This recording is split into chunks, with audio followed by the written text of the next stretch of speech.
the Seekers of California for Ethereal Research and Investigation. We investigate hauntings, cryptids, UFOs, and offer cleansing and clearing. Don't get scared, call Scary. Serving the greater San Jose area and beyond. Call us at 408-320-8467. That's 408-320-8467. Scary.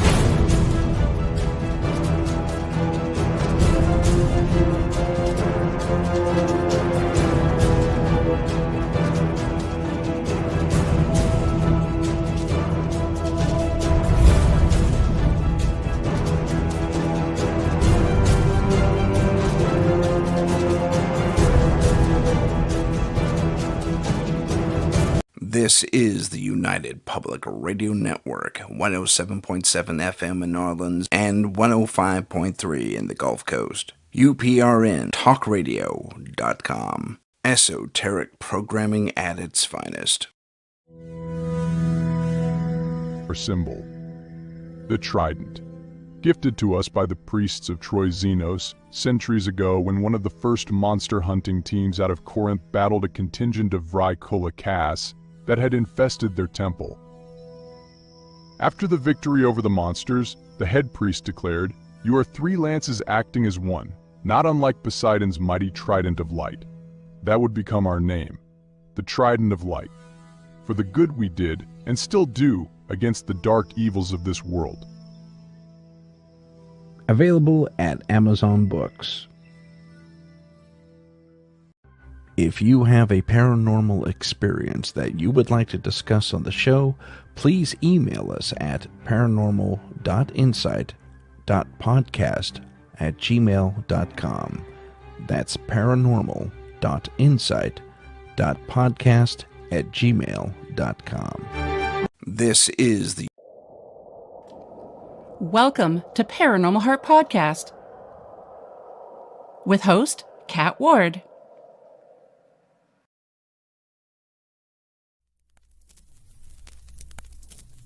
Welcome to Paratruth.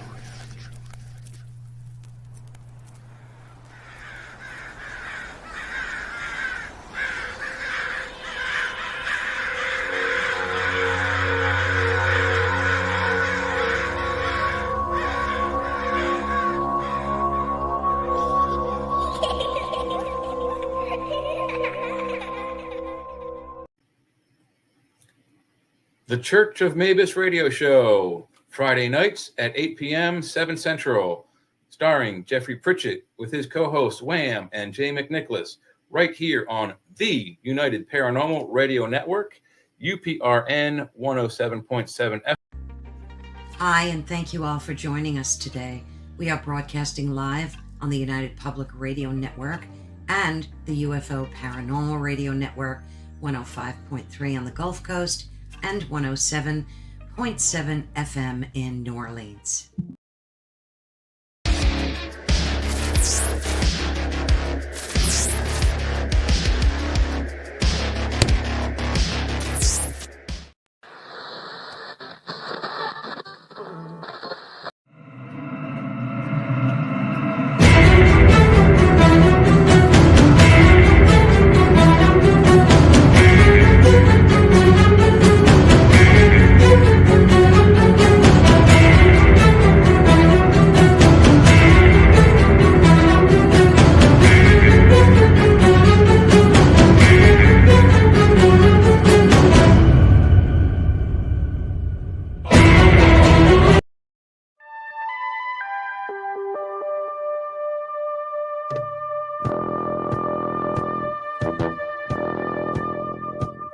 Tune in to UFO Undercover Wednesdays at 8 p.m. Eastern, with your host, Joe Montaldo, right here on the Paranormal Radio Network.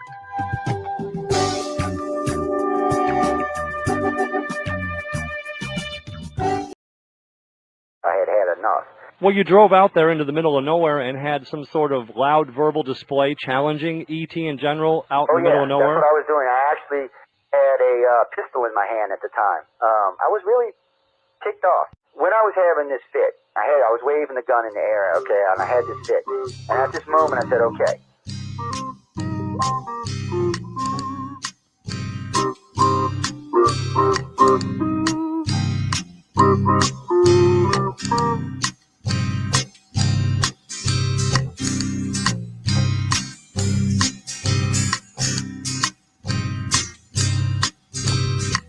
He was a Louisiana man named Montaldo. Folks around called him Six Gun Joe. Worked with ICAR, don't you know? Investigating UFOs. Out for a drive with a gal one night, they stopped to check out the reporting site. When an alien lit right there on the ground, he commenced to throwing his weight around. Now, old Six Gun didn't take too kindly to that kind of thing, especially without Vaseline or anything like that, Seriously. Well, Six Gun looked that critter right in the eye and said, "Any last wish before you die?" Yo, reached for his gun, quick as a twitch, and said, "Fill your claw, you son of a bitch." Now a legend spread across the land about this pistol-waving man. But if you're from space or from Earth below, you don't give no lip to Six Gun Joe.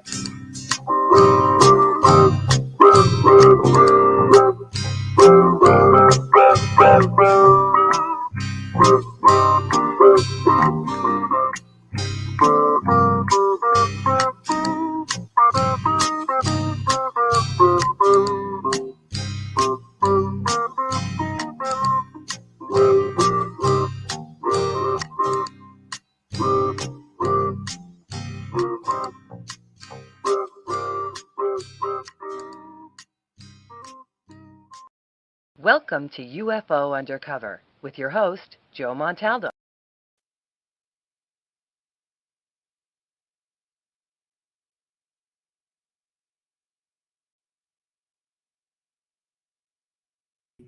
Hey, Joe, I think you're still muted. I can't hear you. Oh my God, people! Welcome to UFO There it is. Yeah, I had both of them muted for some reason. I hardly ever do that, but I had them both muted. Anyway, ladies and gentlemen, welcome to UFO Undercover. I hope y'all all having a marvelous, wonderful day on this great planet we call Terra. Jimmy, to answer, you said earlier, soul, no soul is our sun, it's not the planet. Technically, it's the soul Yes, system. it's sun. Sol. Yeah, it is pronounced Sol. Actually, it is. It is Sol. It's SOL, but it is Sol. That's the correct pronunciation of Sol. No, you just kind of slang it at Sol because it's SOL, but it is Sol. That's actually the correct pronunciation. Yeah.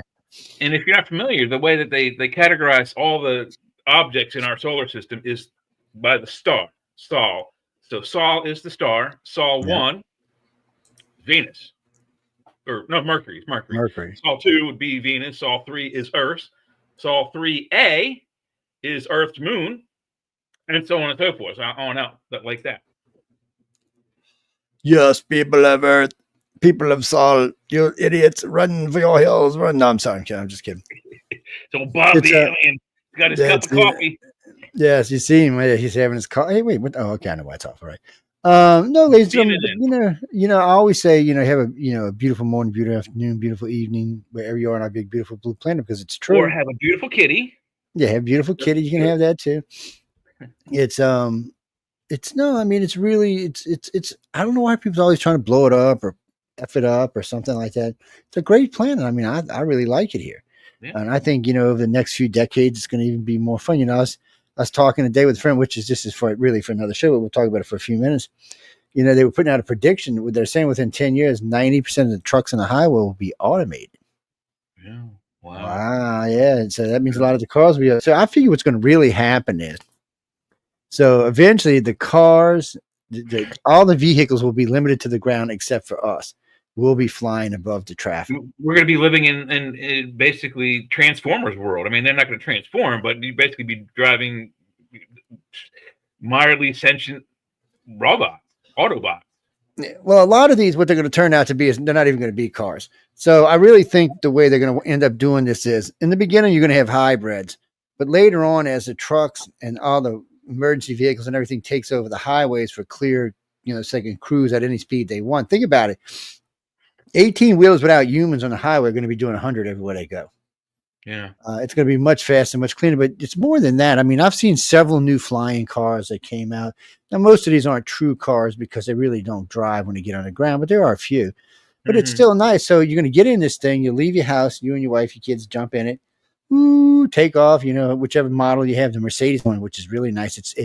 All you got it has autopilot, true autopilot, like you get in an airplane. So you say, take me here. You're chilling. It's going to take you there. They still want you to land it yourself, but they will have landing assist in the near future, they said. But still, I mean, so here you are. You're crossing through the skies at about 200 miles an hour. Aren't the major, like, the airlines that, like United Airlines, I think they're already automated for landing, are they not? I think they only are. Most of them have. They still prefer you to use, to land it yourself, but they do have what they call landing assist in case, I guess, like one of those movies back in the old days when, when there was all the pilots got sick from eating food or died or terrorists or something. So I think they really got to do to, one of my doctor's names is Dr. Solo. I mean, what you got that from? Yeah, cool. He's actually he's a cardiologist. He's the one that put the damn stent in my heart, actually. So I'm not going to hate on him. But so you see these new cars, they're cruising around. So what's going to happen is, so this is going to hurt a lot of things. And I don't think people realize. So there's a lot of things going on in the near future. One of them is with the automation of vehicles. So, y'all know I was in Phoenix last week for another gig. And Phoenix is one of the test cities for automated taxis. They're everywhere. And there's nobody in them but the car. That's where I'm driving out there on, Friday. You'll see them. They're black and white. And they got a little thing on top of the car. You'll see them. Once you get out there, you'll see they're everywhere. Wow. And so they're driving all over the place. Eventually that's going to be the norm in every city. So even Uber drivers are going to start getting kicked in the balls because, all these jobs are going to be, it's going to be cheaper. I mean, Uber drivers, delivery drivers. I mean, look, I work in logistics, so I work in the warehouse. I load the trucks, and until they automate loading the trucks, which is probably coming very soon, also. Amazon's got it down pretty good these days. They have automated machines, but they still need the human to pick the products right now. So there's still, I don't know, but what my job is a little different. We're a direct fulfillment center, so. You, Joe Montaldo, buy this particular cabinet from the Home Depot, and then it goes to the origin warehouse. That warehouse pulls that item or items, puts them on a pallet, and then we wrap them up and they put it on a truck, and that truck goes to the next distribution center and the next distribution center until it gets to your house. And so those people's jobs, I think, are intact. But the drivers, delivery drivers, you got local and you got long distance. The long distance drivers are going to hurt first because that's really where they want to. That's where they're going to test the automated driving is the long haul. Yeah. Well, you know why the local drivers won't have a harder time because a lot of these companies want you to plus sell. So those will still probably go to those kind of drivers. No, we're gonna get to talking about UFOs in a second. No, that's for we'll bring that up on Friday's show, probably Saturday's show too, because automation's a big thing and it's happening everywhere. Well, yeah, on Friday, I've had this idea. I've always thought that the 18-wheelers don't, and even not even 18-wheelers, just those regular, like, Nap Hyde trucks. You see, they have, like, the plumber's guy. He's got all of his plumber's equipment on it, or the contractor's got those big trucks. It's like an F-350. It's a really big pickup. Yeah. But they have a lot of equipment and tools and stuff on them. I've always thought that these, they're not these commercial vehicles. They're not civilian vehicles. They are much bigger, much heavier than civilian cars. They should be separated on the highway at least. And so I have an idea for the highway, but when we go to automated vehicles, my idea for the highway is just. Well, like I said, though, so they're going to have the flying cars for the humans. So all that stuff you're talking about is going to be on the ground and we're going to be above it. So the chance of humans crashing into something, let's say fall out the sky, is going to be almost nil. And they'll probably put those highways above the air highways above it. So think of it this way. You got an automated car now that can fly. You want to, and so normally you would hop a flight, United, American Airlines, Delta, you'd hop a flight out to LA and you'd fly out there. You'd be out there in about 4 hours because you're cruising at about 500 miles an hour. And, but now you can take your car, which will be cruising about 350 at max speed, and you'll get out there for next to nothing. It might take you 5 or 6 hours, but still. But you're piloting this machine at 300. No, it's piloting itself. Yeah, but I mean, you can take control of it if you need to. I'm sure they're going to have that in there. But are people going to be able to handle going? I mean, the fastest. No, you see that. I don't think it's going to work like that. So if I remember what I've heard recently, correct, it's going to work like this. So right now, from one of these flying cars, there's several different things they have out there right now. You don't have to have a license to fly. They even got these little planes now. You don't have to have a license to fly. And they do about 300-400 miles an hour, because I think what people don't understand, when you're in the sky, 300 miles an hour is about 30 miles an hour on the ground. That's what it compares to, about 30 miles an hour. It just feels like you're putt-putting along at 300 miles an hour. It just feels like you're putt-putting. Yeah, but the question I was trying to get to was, are humans...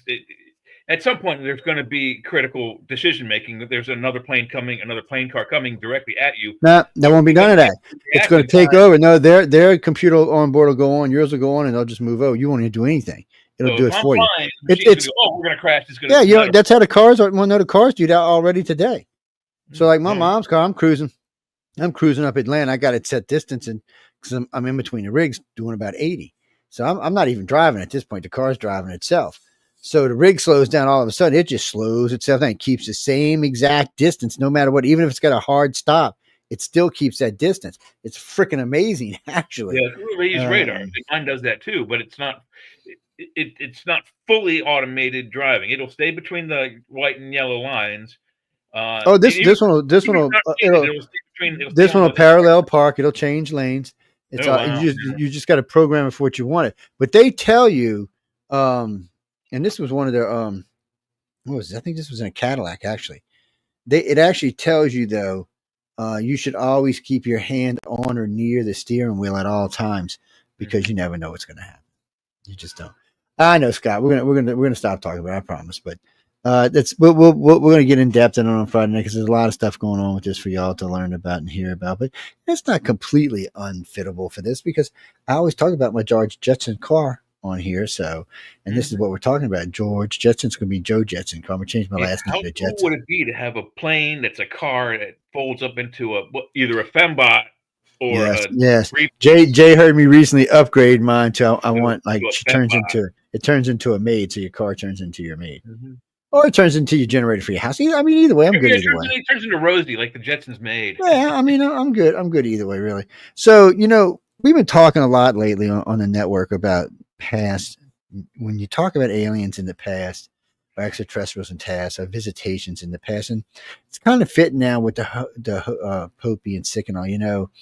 There's been rumors floating around that the Pope got sick after they opened those 2 vaults under the Vatican just recently, the Satan vault, and I forgot what the other one was.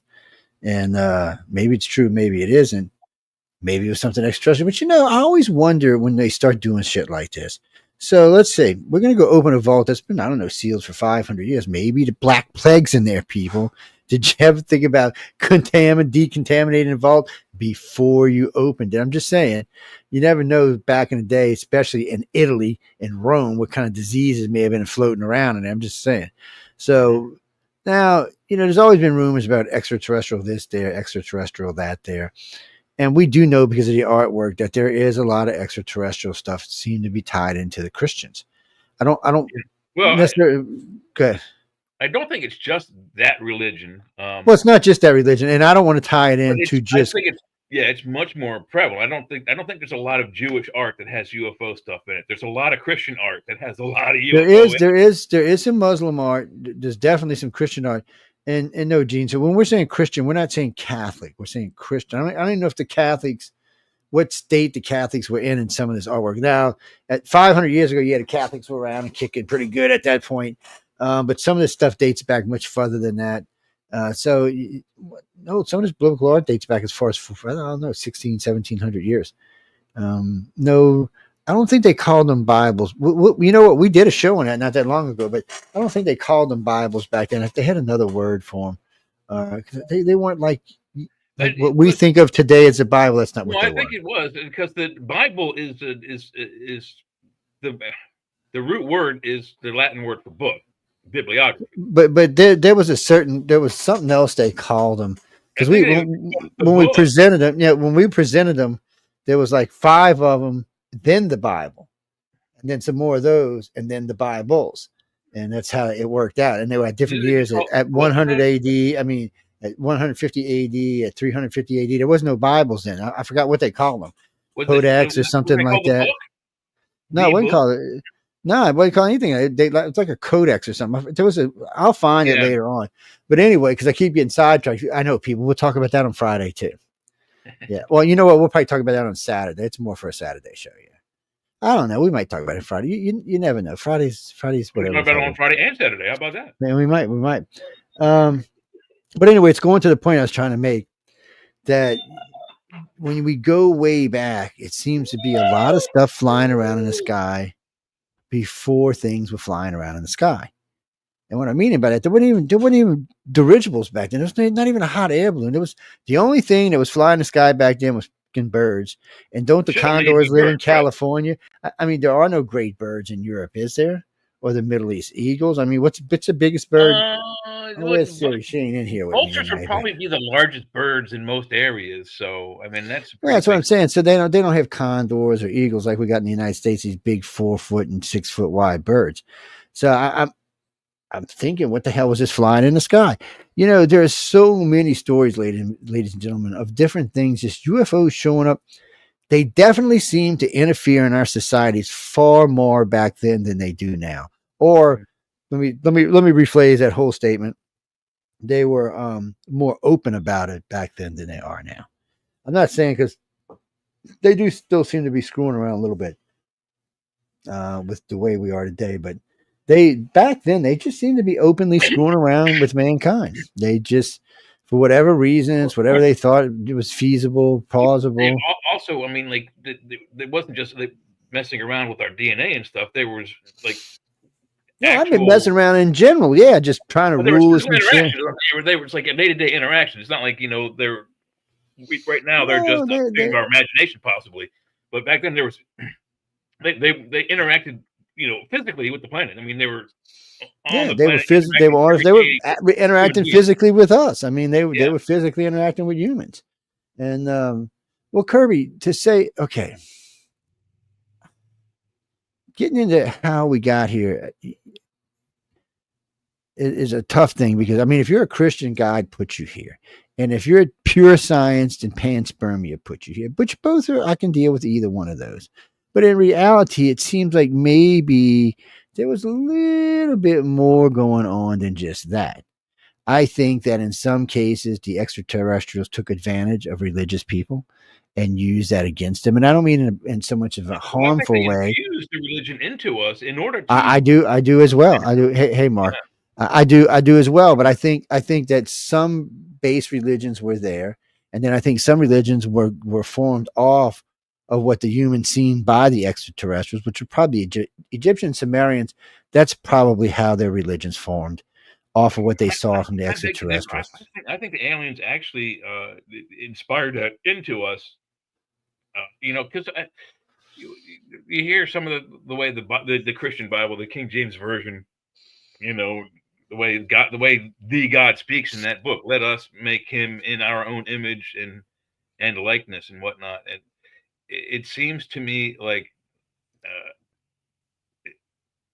they had a more everyday role, and they gave us these specific items for several reasons. They gave us religion, they gave us government, ways to rule ourselves, and ways for them to rule us. So if you put it in your creation's brain that they're afraid of their God, you come back and say, "Hey, I'm your God," and you can prove it. There may be something in all our brains. And that was probably true for the original creators or the original creations. But after that, man moved on. Yeah, man just wasn't confined to that anymore. Man stretched out, got away from what we would have called the gods, or what they would have called the gods. They got away from. Same thing happened with the Romans and the Greeks. They stretched out away from them. Eventually, they got far enough away that their influence was no longer a big influence on them.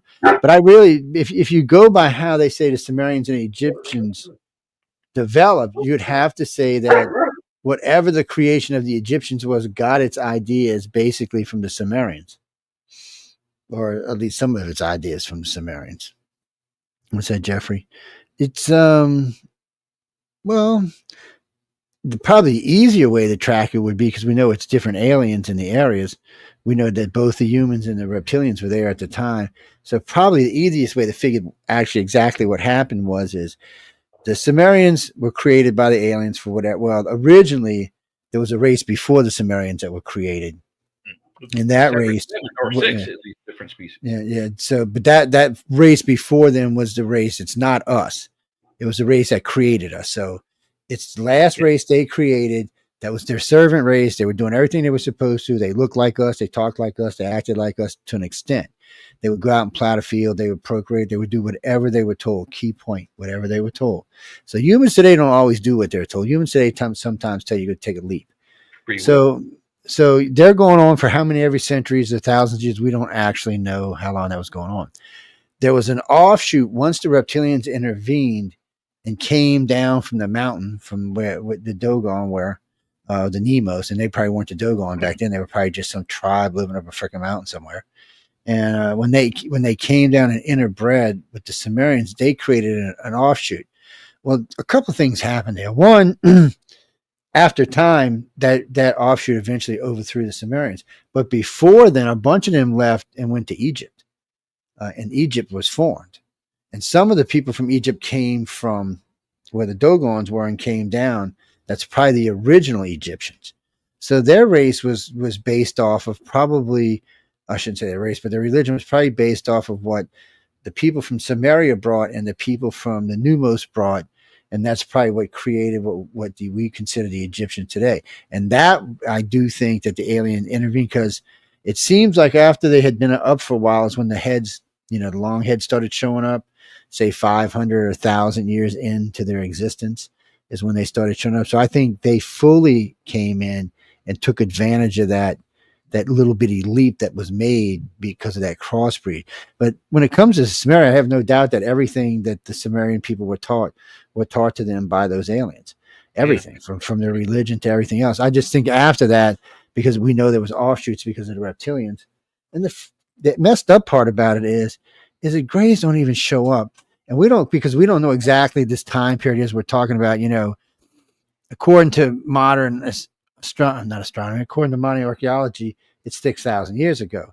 But when you read the writings and listen to the legends, it seems like it was much, much further back in time than 6,000 years ago. And we know that there wasn't even water in Egypt. You have to go back 12,000 years. It has to be so many years ago, and I don't know. At least 12,000. At least I think it's longer than that. Honestly, Joe. Too, if you look at the Sumerian kings list, you've got dudes, a single king that not only lives for 40,000 years, but rules the kingdom for 20 of those 1,000 years. You've got guys that live in 16,000 years, ruling for 20,000 years. 36,000 year lifespans, 40,000 year lifespans. If you add all those lifespans up, how far back does that go? Yeah, that's the thing. That king's list is actual fact, and it goes back. Now, do we know if any of them were assassinated? Like only 1,000 years in, we don't know any of that. So yeah, but it's interesting. It's you got that little concave right there in the Middle East, where they had seemed to where the aliens originally came in at. Because they always give they always give Africa credit with the creation of man, but I don't actually know if that's as true. There's the out of Africa theory. Then there's the Strongs. Michael and Evan Strong have the out of Australia theory. And their theory is very strong. None of us have pockets on us, so we can get rid of that one. But pouches, I'm sorry. We'd have been humans with pouches, man, if we came from Australia. I remember a scientist talking about that one time. He said, "Oh no, we'd have had pouches too." I'm like, "What?" He said, "Oh yeah, we'd have had them too." I was like, "What? Tell me you're crazy, dude. You're smoking that crack." No, Bruce. It's so there's just so much evidence back in the day for extraterrestrials, but you don't even have to get in to the pictures or the stories or any of the stuff, any of that. You don't have to get into any of that. All you have to do is look around and find when they're talking about things in the sky and wonder what the hell it is. Now, they were really good. I mean, the Egyptians, the Chinese, the Sumerians, even the Aztecs, Mayans, Toltecs, all of them were really good at charting the skies. And they charted any weird anomalies that came across the sky. Vehicle. If you look back, so the Egyptians, the gods came in on barge, like their main transportation was a river barge. So that's what they had sky barges for their gods. You go back to the Sumerians, I forget what their vehicles were, but they had a different type of vehicle that their gods came in on. The dragons from China, yeah, some kind of chariot or something. A flying dragon, I don't know, but that's what their gods flew in on, were what they called dragons. Different type of machinery. Yeah, well, but see, nobody really knew how to accurately draw anything back then. So really, no, Jimmy, it was a depiction of what they could. It's hard when you see, like today. It's one of the hard things. Even go ahead. If we did not have anything of UFOs right now, and a UFO flew through space, the first thing that we could do is related to something that we know as our most modern technological thing. So Kevin Arnold, when he first saw a spaceship flying in our atmosphere, he likened it, because he was above them, the way they were flying, he likened them to the way you would skim a saucer across a pond. That it bounced along the atmosphere. And that's where we got flying saucer. He likened it to something that he saw, that he recognized the movement as, it looks like skipping. If he'd said skimming a stone, they'd be flying stones. That's just that wouldn't have stuck, but it wouldn't have stuck. But it's the same idea, flying chariots for the Romans. Well, I mean, you can only see things in what you understand. Civilizations. In any UFOs that are saw today, even by modern people, you can only describe what you see, and you're going to describe it as some type of technological vehicle, because the F-35s, just because that's what we live in, a technological society. But what is it really? And I think sometimes when those types of saucers, those wispy types of saucers show up, I think that's why it gives humans such a hard time. They're looking at them going, well, are they solid? Are they not? Because they defy logic and science. They have a different type of science than what we have. It's a very strange. Hey, what's up, Cutie Pie? What's up, guys? What's up, Cutie? What you doing? Just sitting here enjoying the evening with my mom. Had fish sticks, French fries. Cool. Linda made catfish the other day. It was good, man. With some, fried catfish. It's fried some peanut oil, man. Oh my god. Anyway, it's good. Anyway, enough about it. I know no food talk show. It's banned. We actually.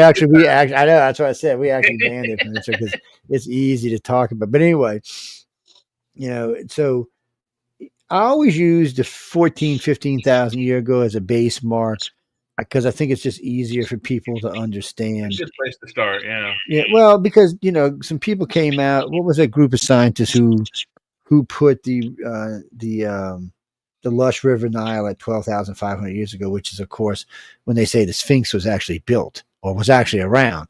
They also say a couple of things were there because they have watermarks on them. Mm-hmm.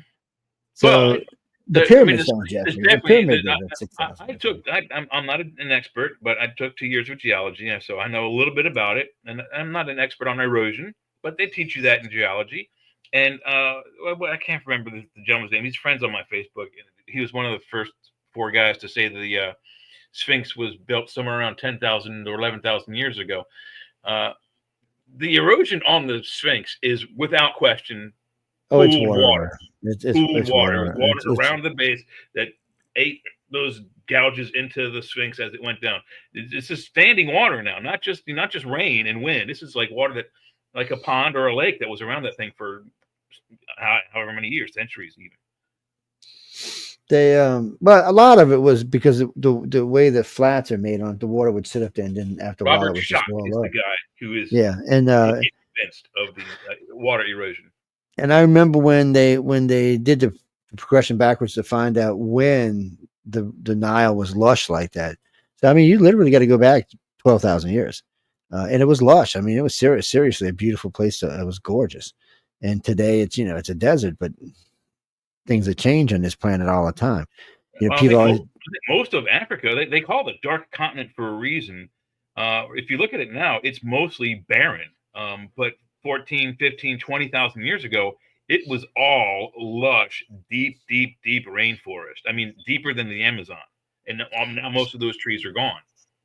Yeah, because it's all, what is it, the half down, about halfway. The top of it's just a desert.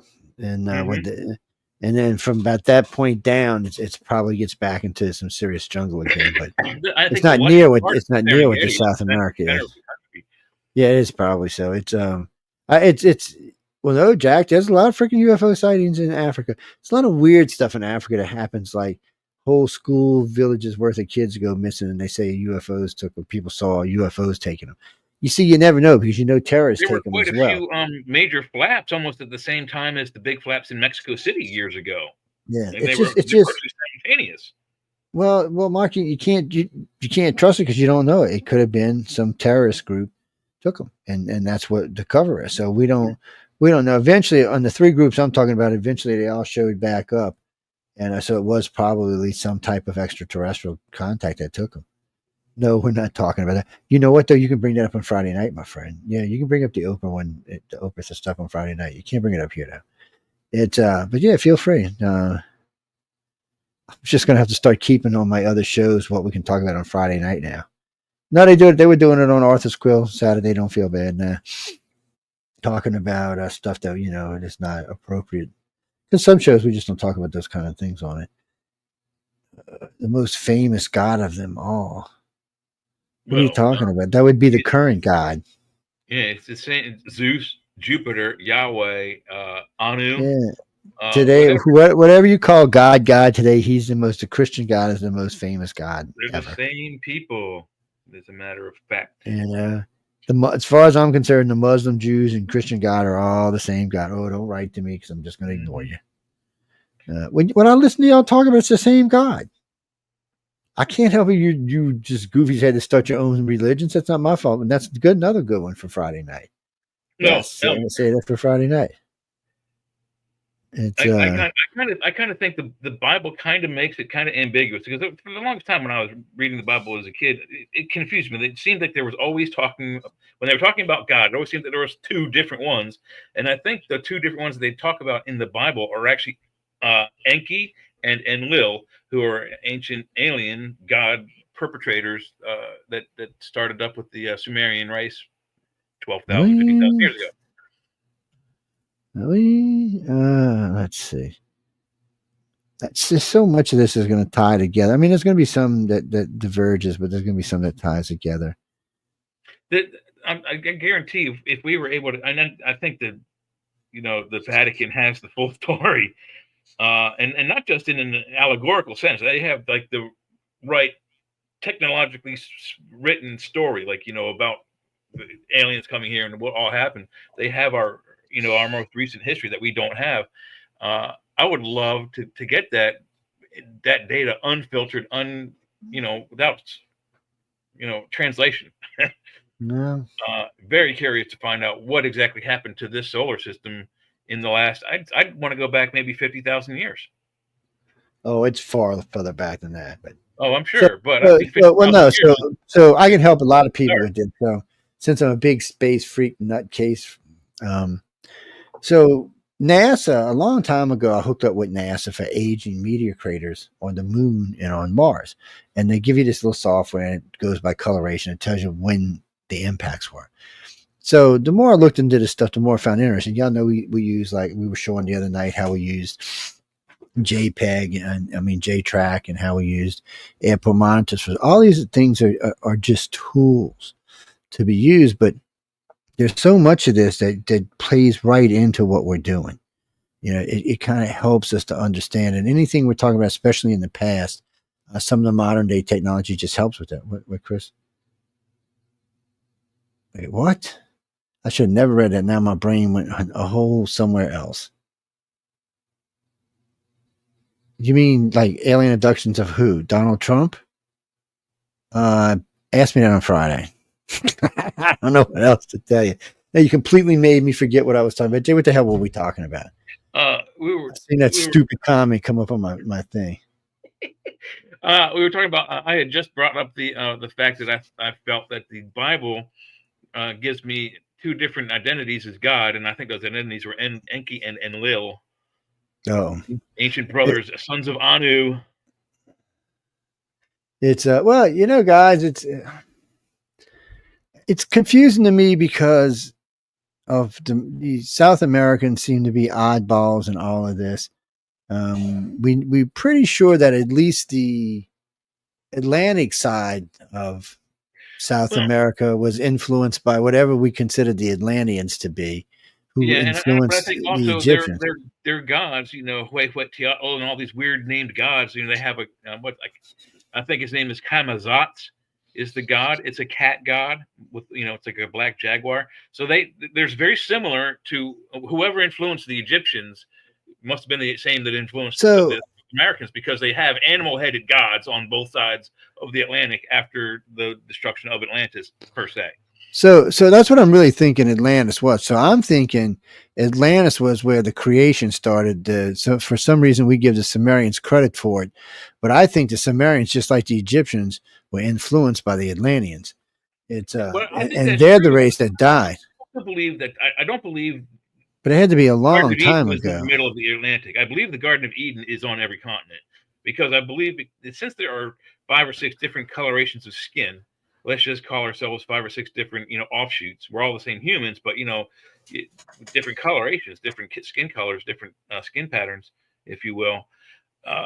They had to have made those experiments in those regions. So there's a Garden of Eden for what white people look like. There's a Garden of Eden for where Asian people came from. There's a Garden of Eden for black people. Okay, now that's a racist garden there, buddy. I ain't going to no racist gardens. I mean, it sounds racist as hell. I know it sounds terrible, but I believe that's how you have to do the experiment. If you're the Anunnaki and you want to have a guy mining whatever you need mined, whether it's gold or fissionable material, and it's in the mountains, you don't get a guy who lives at the base of the ocean. You don't take him up to the top of the mountain to mine it for you. He will, their body won't be used to it. So you make the creature who's going to do the work out of the base creatures in the mountain. There's one type of creature. There's another type of creature that was, near the sea. That's a different type of human being. That's what I believe, is that there were several experiments. Like you said, 7. I think there's at least 7 Gardens of Eden. 7. They call it the 7 creations. And see, the Egyptians go the same way. So there was a bird man, there was a wolf man, there was a dog man, there was some kind of reptilian man, and then there was the species of man prior to us. That's the original humans. I mean, they were humans. For the lack of a better, and those were called Homo sapiens, which is not sentient being. Well, they were sentient in the fact that if you asked them to figure out a math problem, they could figure it out. Yeah, no, they weren't sentient in the fact that they understood, they didn't have to do things. They didn't understand why. They didn't even understand they could say no. Their brains were like 25 cc's smaller than ours. They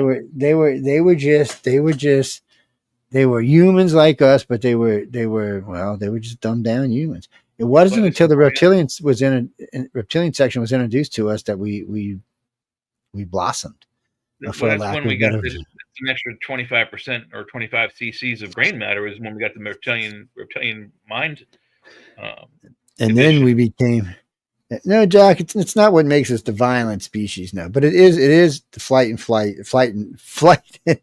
Sorry, flight or fight, aggressiveness, non-aggressiveness, tactical as well. I believe is what comes from the reptilian brain. Tacticians, and not tacticians, but the ability to think tactfully in a fight situation, how to survive and not die. But it's also the thing that makes you want to protect your family. Yes.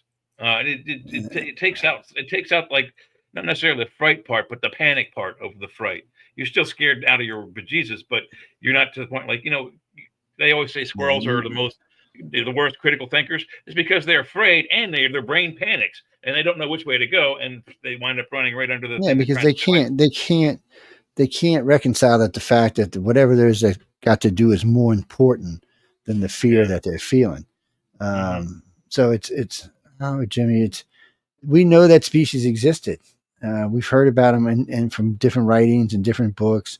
They were there. They were the species before us, and they did not have any reptilian DNA in them whatsoever. And we don't know if they even had the rhesus monkey in them, as far as we know. We don't know. We don't even need to talk about that now. There is that few phrases in the very beginning of the Bible that there were people here in those days before Adam and Eve. Well, they had to be, because breeding just two people, of course. It's in the Bible ever briefly, but no one ever really talks about it. No one ever questions, well, who were they? What do they look like? No one ever asks. Well, the first time I got popped in the mouth by a nun was because I asked the question, well, isn't it bad for brothers and sisters to sleep together? Pop. Yeah. Because I couldn't understand who else they were sleeping with. I mean, and why isn't our population retarded today? Well, it kind of is, but still. People, you don't understand. I mean, when you start interbreeding to that point, so if you started out with just two people, a male and female, and you dad to daughter, mom to dad, which is what they do in breeding animals, eventually it was going to cause a problem. And it can double all the good stuff, but it can also double and triple all the bad stuff. Yeah, exactly. So what you would have ended up, we'd have ended up bad things like the Plantagenets are hemophiliacs. I forget what the current King Charles is, but they have like a serious genetic illness that's interbred into their because they're werewolves, man. That's why, or whatever it is, the reptilians.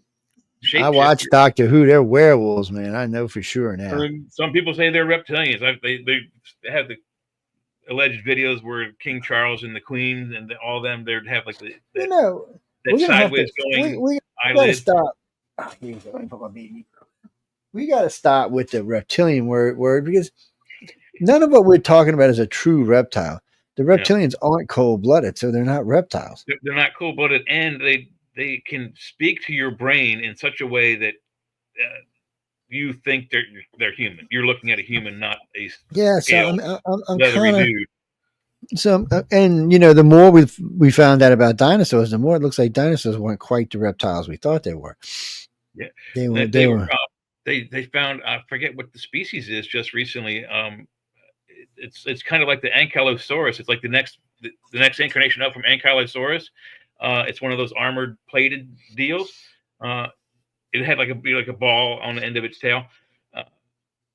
And they said that it has been so well preserved that the part of the skin pattern and original coloring remains on the outside of this animal. Plus, the internal organs are like 100%. And then we've spoken about the Siberian mammoths. They found a I don't know how many, but quite a herd of mammoths that they were cutting steaks off of because they're preserved so well. They were flash frozen 65 million years ago, and the meat apparently is still good, and they're selling it in places in restaurants in Russia. You can go get a mammoth steak. That's crazy. But they caught those animals. They were frozen so fast that they were caught eating. They have food being ground up in their faces, and they have undigested that same food in their stomachs. So that gave us a huge window into the not just the habitat, but the whole biology of those creatures. We know more about the mammoths now than we ever would know of any other creature from even 10,000 years ago. They were eating buttercups. They say that's what preserved them. One guy thought at one point you could have probably brought them back to life, but they didn't think about it until it was too late. Well, they bring all kind of stuff back from life. Maybe, but we have the genes, which we can clone it. Yes, but I guess we can. We have 3 types of elephants on the planet that we can clone it with. African, Egyptian, African, Indian, and there's one other, I believe. Yeah. So there's what is this? Pygmy elephants. I don't know where they're from. Asian, African, and something else. I can't remember. What Pygmy. They're called pygmies, I think. They're little small elephants. They don't get much bigger than a human. What do you mean, Jack? I've never eaten an elephant. I haven't either. I don't think I'd want to. They seem like the nicest creatures of all. Very gentle I until you don't piss them off. I don't know. I have heard that they react to UFOs, though. Yes, a couple of people who were traveling with a circus in Europe talked about it. They said that it felt like these saucer things were following the circus around. I guess maybe a lot of people in the circus were abductees, or just happened to be in the same places. But animals are sensitive to it. Yeah, animals are sensitive to the whatever frequencies those ships use. Yeah, they spot them right away. Well, I'm sure they.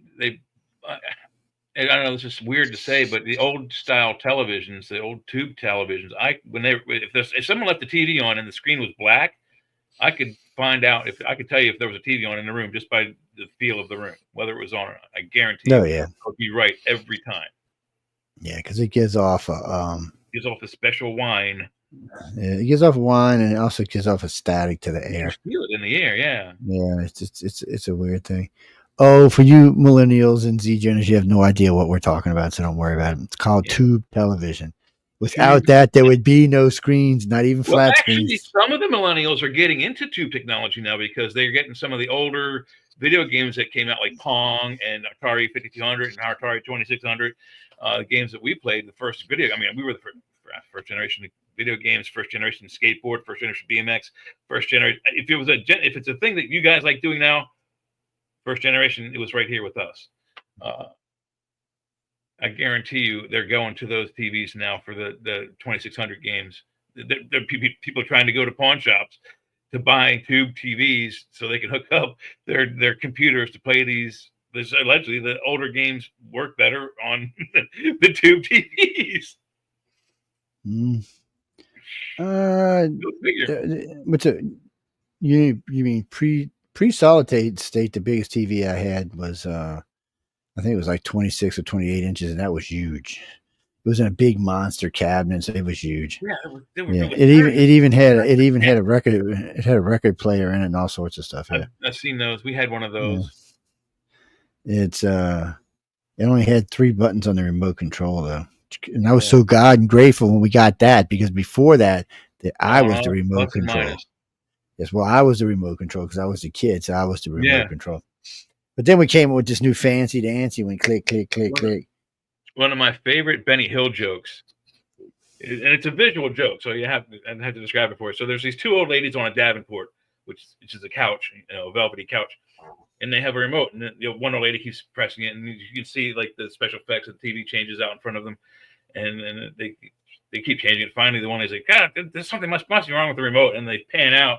And the old lady hits the button to the remote, and it's wired to Benny Hill, who, once she pushes the button, he goes, ow, and reaches over and turns the television to a new station. It was the funniest gag I'd ever seen in my entire life. And I'm like, I want one of those remotes. That's a good remote. No, Chris, really, it had 3 buttons. It was 2 volumes and a channel changer. Well, there was only like 8 channels back then. And when I was a kid, I remember when there was only one channel. You had 3 buttons. You had the on-off button. You had the channel up, down, and volume up, down. Those are the 3 buttons. That's it. It's you had to click them, so they didn't even give you an off, but you had to go turn on the one we had. You had to go actually turn. When you had to turn. Now I remember those. So what they gave you it was up, a volume up, a volume down, and a channel changer button. If you wanted the TV on or off, you had to go over there and turn it on yourself. Oh, you didn't get that one? Okay. No, so that would have been a 4 button. That was later on, but so this one you'd click it, and it would go through how many ever channels they were at that time. I think there was 8 at that time, or maybe 6. And so just click through. You had more than 3 channels in most areas. Yeah, because I remember we had channel 12, and then I remember we had ABC, NBC, CBS, and PBS. Nice. So that was 4. And then we got the Independents. So that gave us 8. Yeah, we had 7 actually. We had 7. We had a good 7 in the DC area. Yeah, so but that's how it's pretty much started from America. Everybody had the one channel, which was it was kind of like a PBS channel, and then there was ABC, NBC, and CBS, which gave you 4 channels because you had the PBS and those 3, so you had 4. And then which one came along next? I forgot which one it was came along next. And then there was the independent channels, Yeah. WW Warner Brothers and Fox and somebody it else became came Warner out. Brothers, CW, Fox. Yeah. So in DC, we had Channel 4. If anyone's grown up in the DC area, we had Channel 4 News. We had Channel 5, which is WTTG. That was the first independent.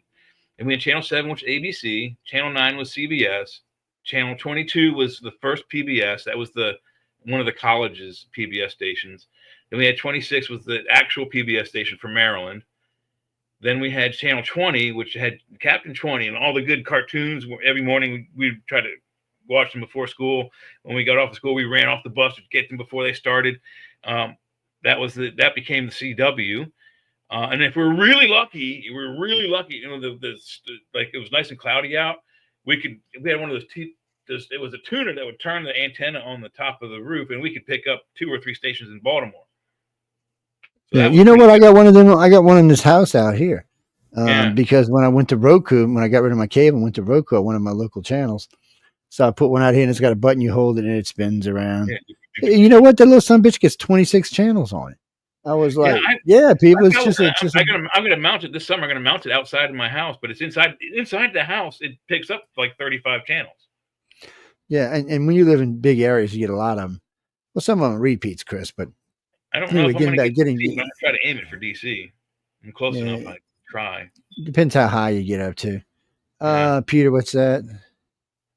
Now the Egyptians. So the Sumerians talk about visitation. The Egyptians talk about visitation in various ways. But when you look at both societies, they both look like they had some type of external influence. And I'm not talking by like another civilization. Maybe unless we're talking about the Atlanteans. Well, still the evidence is pretty clear. I mean, the Sumerians were the first to not only have a cohesive verbal language, but they also were the first to make it a cohesive written language.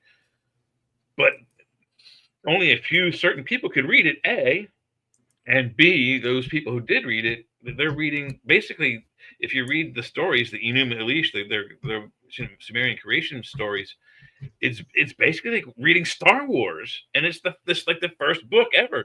Why would you invent language for people that don't know how to read and then give them Star Wars?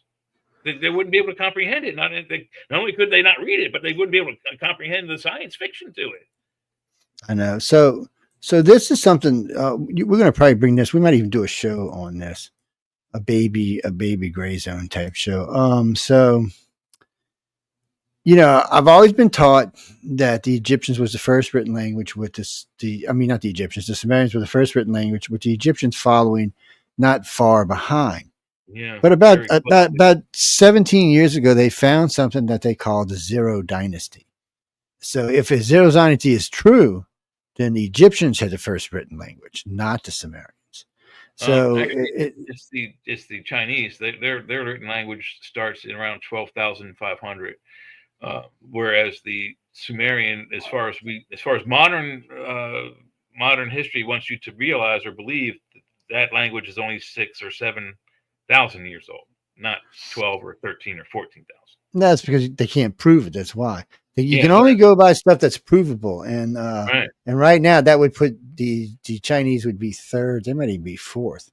Well, no, because they're the first written Chinese languages start in around 12,000, 11,000 BCE, whereas the first written Sumerian language is 6,500 BCE. Who blooped me? That was Michael. Hey, Mike. Hey, Mike. It's what's that, Chris? No. So when you're talking about when we're talking about the Egyptian gods, the ones, not gods, but pharaohs, they have these heads like this. I'm gonna have to have a mock-up made of one. Where's Bob?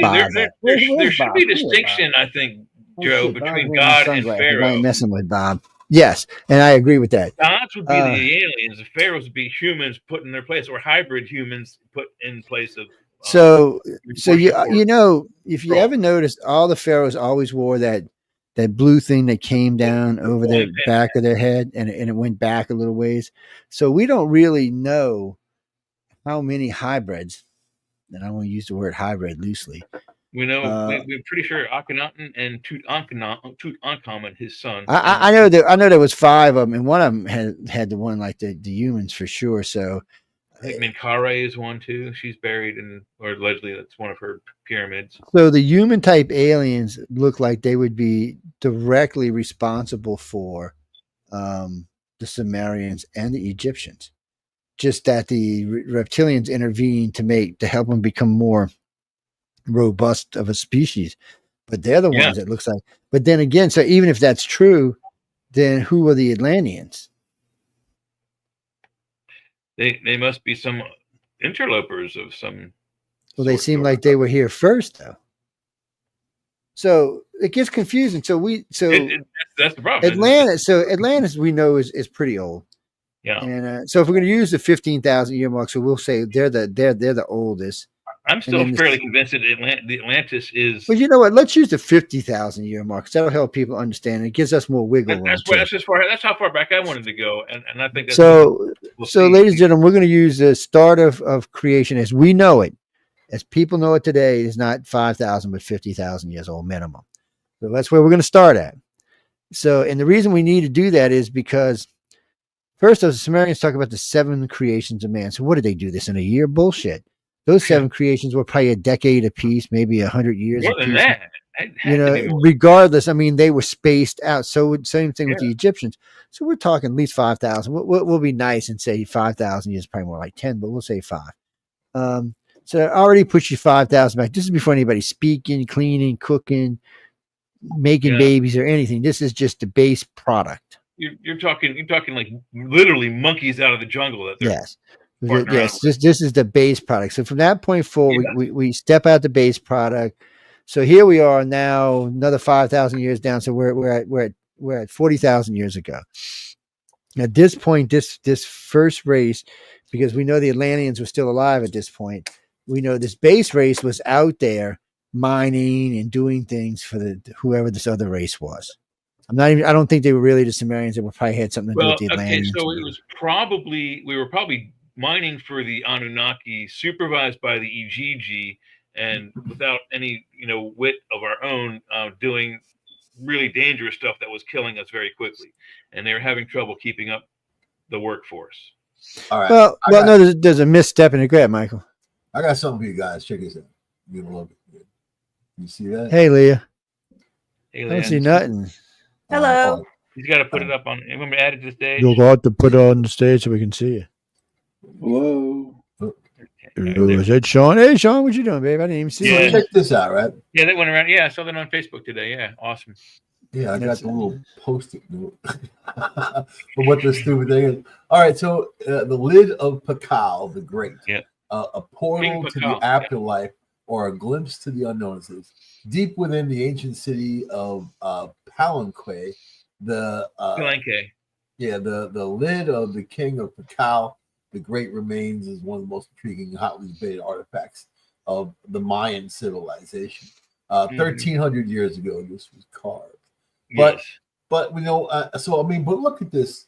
Look at this photo. I mean, and those are artistic renditions of the they're not. Those aren't the actual lid of Pakal, but the lid of Pakal is also very striking like that. It's not quite as like that, but when you look at the machinery, look at what they're handling. Look at it looks like they're wearing a spacesuit, right? I mean, the whole thing is machinery. It's just looks like a machine gun, dudes. Seriously, look. It does kind of. I'm sure it could be anything. So I mean, what we know what And I do see a little skull down there on the right on the bottom of the picture. Gotta have some skull, man. Come on. Well, the Mayans and the Toltecs all them put skulls in every damn thing. I don't know what they killed a lot of people. I mean, like 25,000 people a month in sacrifice. I understand. I mean, there's even detail in the shadow back there. Real cool though. I seen this. With India, they got similar stuff, and you look at these depictions, and you're like, wow, this was clearly an advanced civilization that 1,300 years ago. Come on, man. And these people are much younger than the people we're talking about right now. That's another weird thing. So this is why it gets complicated. So the Atlanteans lived in between these two cultures. They definitely died, and we do know, because of similarities in both their cultures, that somebody from that civilization made it to both shores. But the problem is the timelines. So what did it took them 3,000 years longer to get to South America than it did to Egypt? Where were they? The Pacific Ocean is twice as wide and twice. No, that was the Atlantic Ocean. That wasn't the Pacific. Huh? That's the Atlantic Ocean. Atlantic separates Egypt and Pacific out there by California. You have to go through the Straits of Gibraltar to get into the Mediterranean. I was thinking of Atlantis. I was thinking of the other one. But regardless where it was, if it was right there where the Bimini Road is, or if it was in the Straits of Gibraltar, or if it was in the Mediterranean Sea, where it could be in any one of those three places, it's still it's weird how the cultures popped out like that. It seems like there's a lot of similarities between those cultures, but one's much younger than the other. And the Egyptians are much older than even the Toltecs, which is one of the oldest civilizations in South America. Yeah, the Toltecs are older than the Mayans, and this is 1300. This is the actual tombstone of Pakal, and it's a little harder to see because of the weathering. But this is the king right here, and he's literally seated just like the what you call it, astronauts. And if I can go back real quick to this main page here, there's a little bit better of, man, that's a drawn one. This one's, I think this one's better. Yeah, this one's better.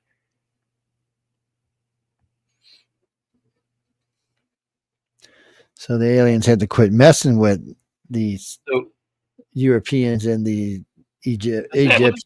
Or what, guys? Wait, say it again. This is King Pakal's tombstone. It's like a rubbing that they actually made a lithograph of. This is the king here. He's seated just like a NASA astronaut. Some argue that down here, this is flame coming out the bottom. And this is the top of the rocket, and he's enclosed in this capsule here. He's got a breathing apparatus. Some say he's tweaking the device. You must not be looking at the same picture, man. Yeah, where are you at, dude? I don't see it. Oh, it's not on there? I thought, okay, no. Hang on a second. All right, hang on. I thought you were able to see this. I was thinking Jay was smoking that shit. Yeah, Sean. Okay. Yeah, I bet he was, man. I thought if I was on that, I could. So let me change. Jay, what do you put on top of your popcorn? Leah. Oh, it's perfectly legal. What you doing, Leah? Leah, you get a haircut? Leah. No, it's just. She better not. She needs to let that shit grow. She needs to let that shit grow out. Up King Pakal. That's a lot better. Okay, yeah, that's better. Now I can kind of see what the hell you're talking about. All right, now. so this is the king here. He's seated exactly as a NASA astronaut.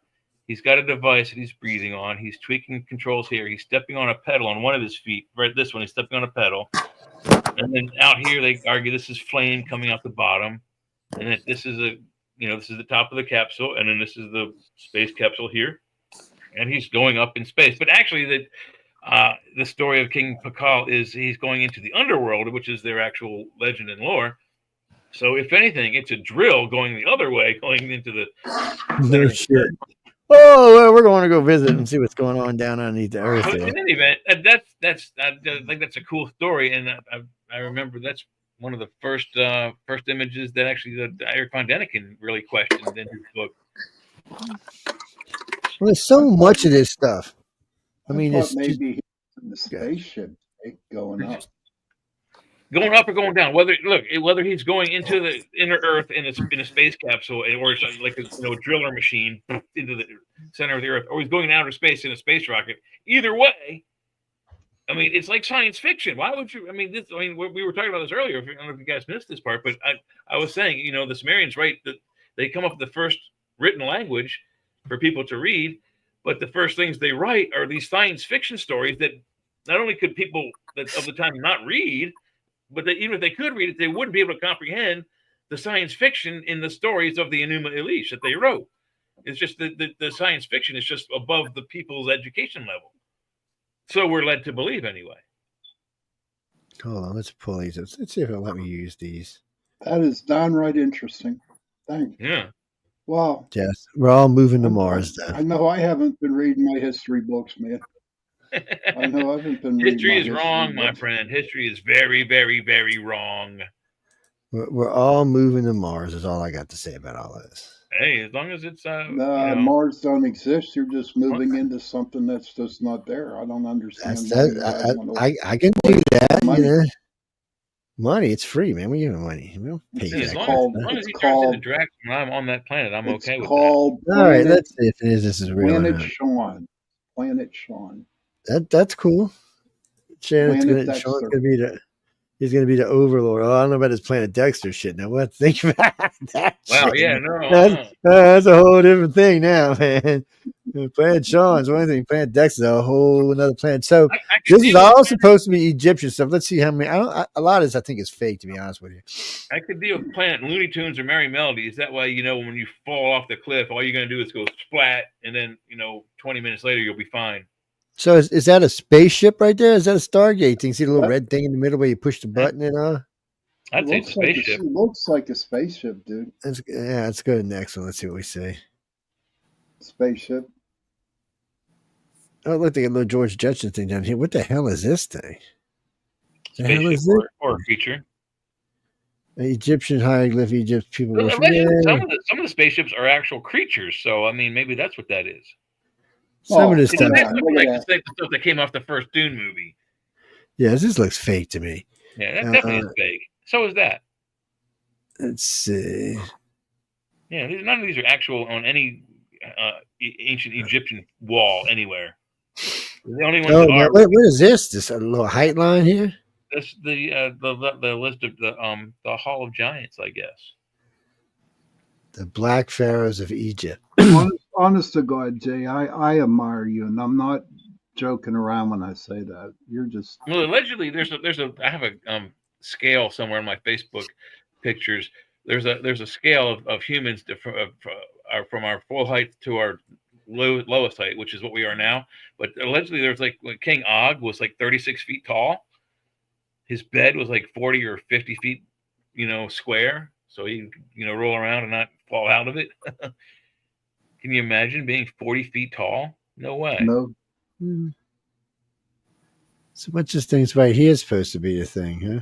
See, this one looks real, actually. And there's the little ones with the saucer thing back there. What's the name of that hall where the actually hieroglyphs show like a submarine? It's Dendera. Yeah. Dendera.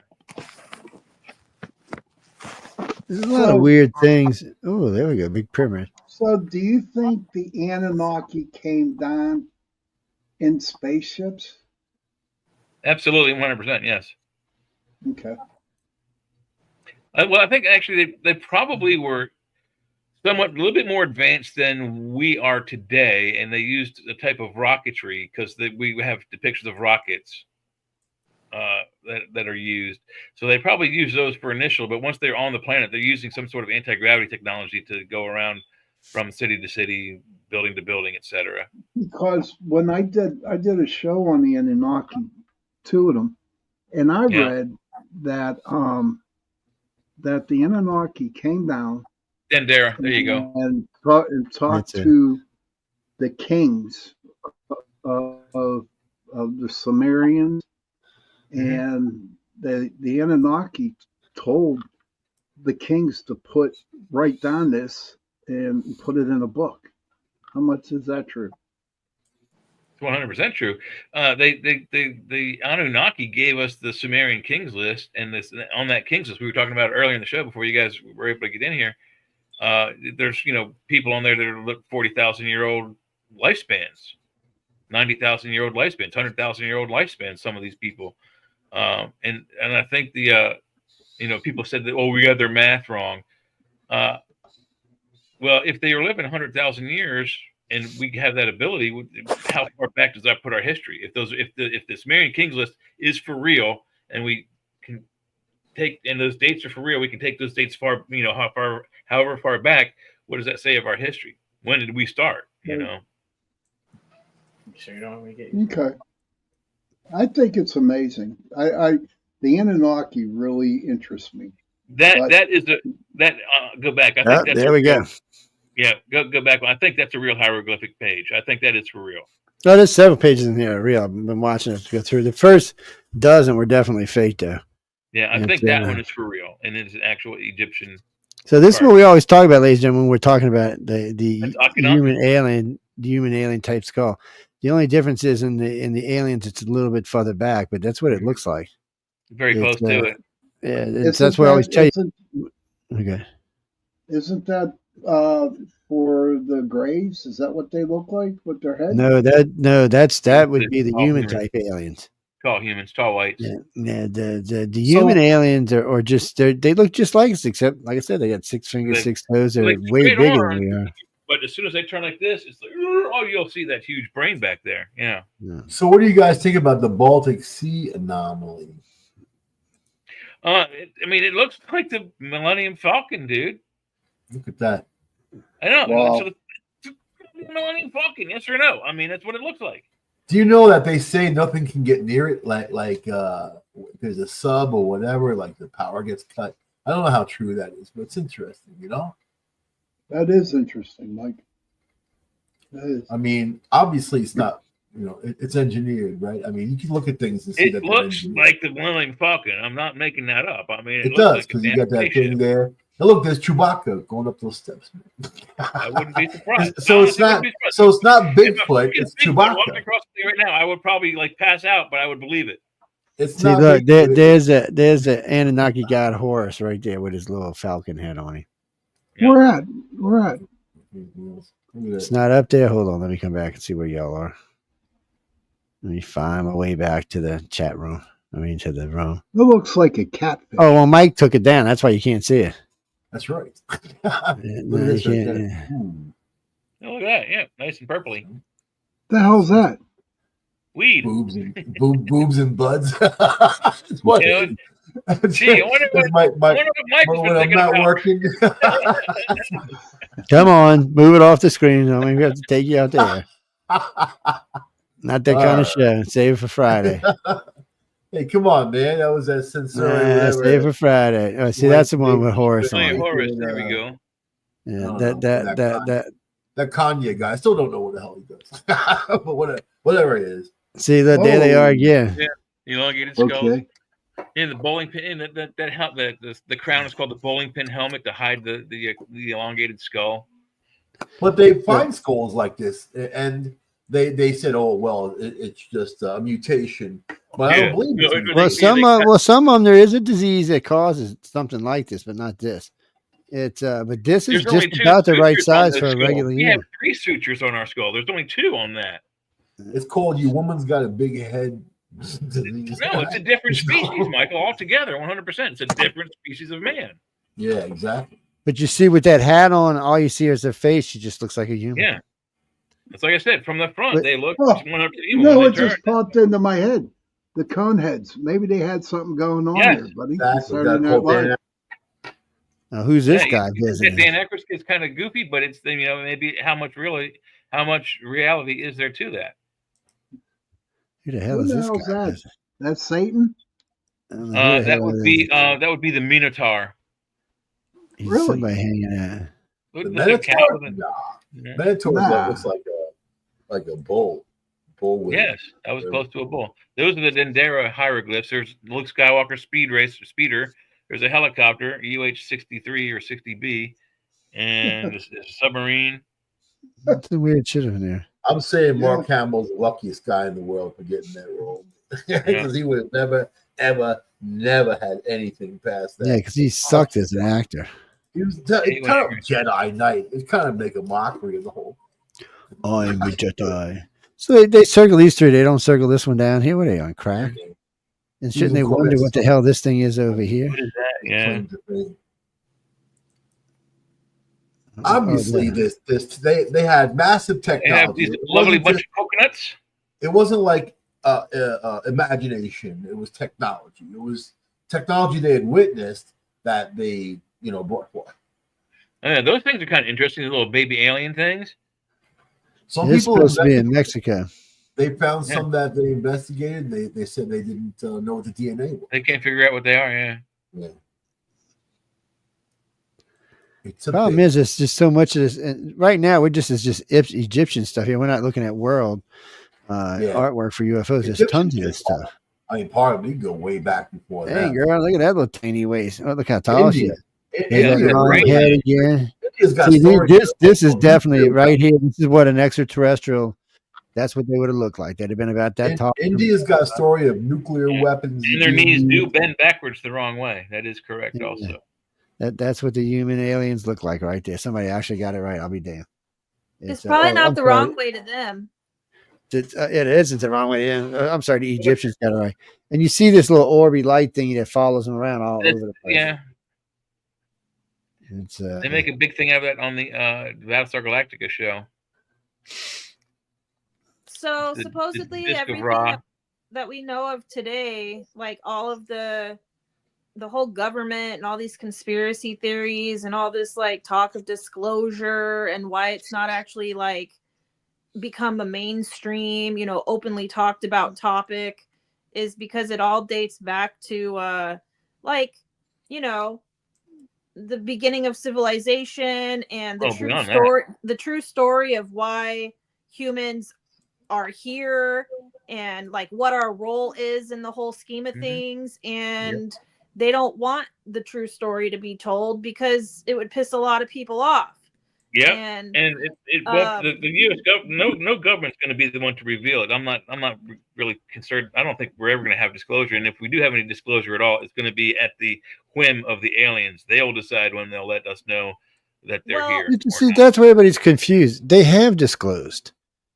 Whether humans want to believe it or not, that's not their problem. They've disclosed. Every contactee and abductee on the planet has been disclosed to, and all those people are telling you they're here, but you want to ignore them. So the aliens are like, well, that's your stupidity. And because they don't really, you got to understand their point of view. They look at the majority of mankind as cannon fodder. They don't really look at us as a species. In other words, the 8 billion that are here, the 10 or 12 billion that are here when it's going to happen, 8 billion or 10 billion, and they're like, oh, well, it's just like weeds being cut down. Sometimes you got to sacrifice a few. So what does that mean about the soul, the eternal soul?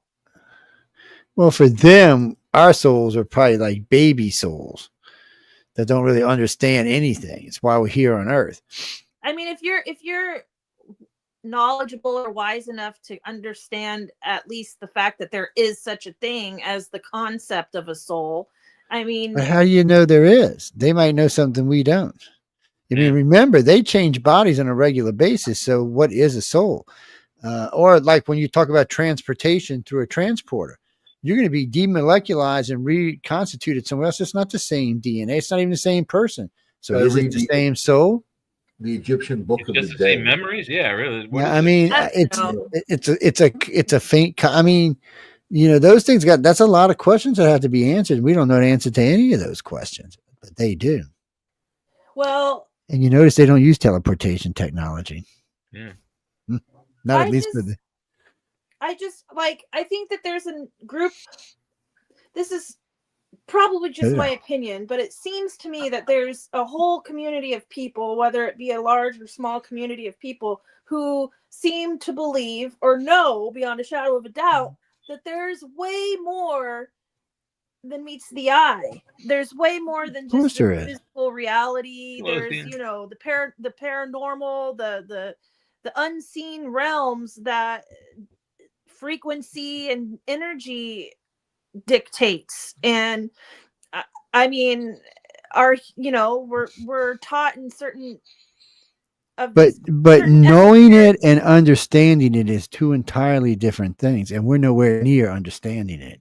We know it exists, but that's like knowing your dog's hungry and not having any food to feed him with.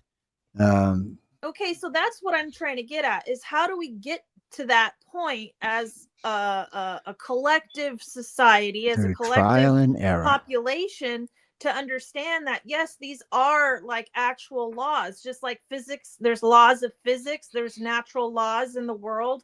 There's certain things that, are governed by our emotions or our train of thought, which we're the only ones that are truly supposed to have control of that. But if there are these supposed like higher power or lower energy beings that can actually, dictate what we're thinking or feed off of whatever we're thinking or whatever the case may be, I mean, I don't know why isn't that something that should be shouldn't be allowed to be taught just the same way as people are taught how to drive a car or taught how to do math in school? Like why has it been kept from us?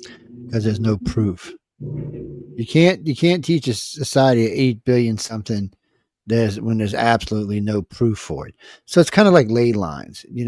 50 years ago or 100 years ago with ley lines, people looked at you like you were stupid. And even today, a lot of times if you bring up ley lines, people look at you like you're stupid. But there are a lot more scientists and a lot more people now taking them more serious because they notice where conjunctions of ley lines should happen sometimes.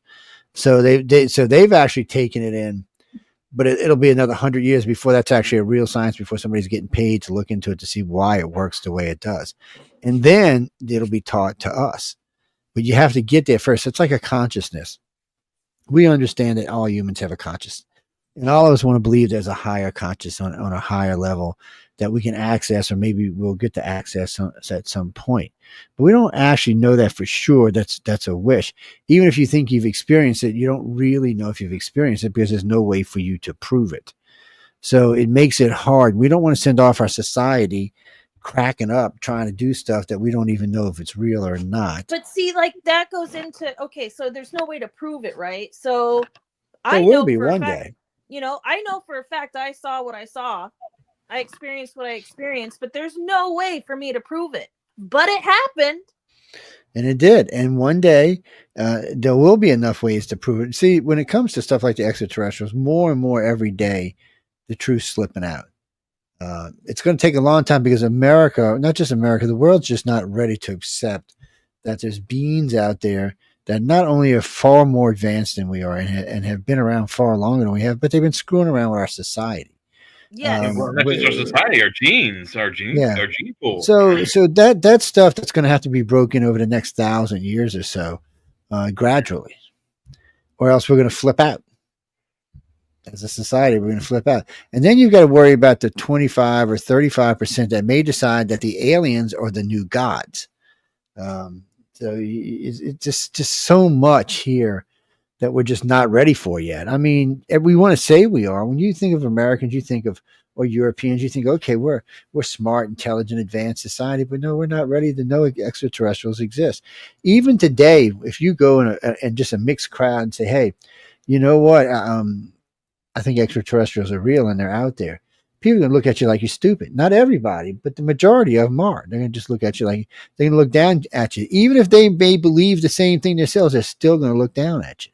For coming out, for basically coming out and saying it out loud. Yeah, for saying it out loud. So that's why we needed like Congress. So Congress gives it a little bit more legitimacy. But think about it. Congress has now held several hearings, and this ain't even the first time we've had hearings from the government. And still, how much more legitimate is it? Not much. Yeah.